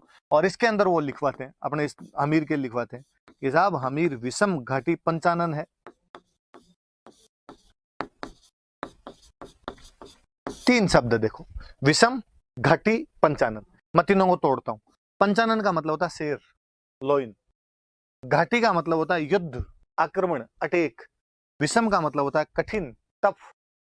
कठिन युद्ध में शेर के समान, वह राजा जो कठिन युद्धों में शेर के समान रहता है, उसे हम क्या कहेंगे, विषम घाटी पंचानन। और वो कौन है, हमीर। ऐसा कौन सी प्रशस्ति कहती है, कुंभलगढ़। ऐसे ही कुंभा ने एक बुक लिखी थी, रसिक प्रिया, और उस रसिक प्रिया बुक के अंदर उसने लिखा कि जो मेरे दादाजी वे हमीर, वो एक ब्रेव किंग हुए थे, वीर राजा हुए थे। तो उन्होंने इसकी उपाधि क्या दे दी, एक और वीर राजा। फिर कर्नल टोड, अपने राजस्थान का इतिहासकार, और कर्नल टोड ने कहा ये प्रबल हिंदू है, कोई पावरफुल हिंदू किंग हुआ है तो वो कौन हुआ है, तो उसने कहा हमीर हुआ। ऐसा किसने कहा, तो ऐसा कर्नल टोड ने कह दी। तो ये हमीर की उपाधियां याद रखना कि हमीर को मेवाड़ का उद्धारक कहा जाता है, कुंभलगढ़ प्रशस्ति विषम घाटी पंचानन कहती है, रसिक प्रिया एक बुक है कुंभा की, उसमें इसको वीर राजा कहा गया है, और कर्नल टोड जो हिस्टोरियन है उसने इन्हें प्रबल हिंदू कहा है। ये हमने हमीर के बारे में बातें पढ़ी, उनके हमने विक्ट्री कैंपेन भी देखे, उसके हमने टाइटल्स भी देखे। आज की क्लास यहीं खत्म करते हैं। ये 2 राजा आप पढ़ना, पीछे वाले मैंने और पढ़ाए थे, कल की क्लास में अपने और पढ़ेंगे। Thank you.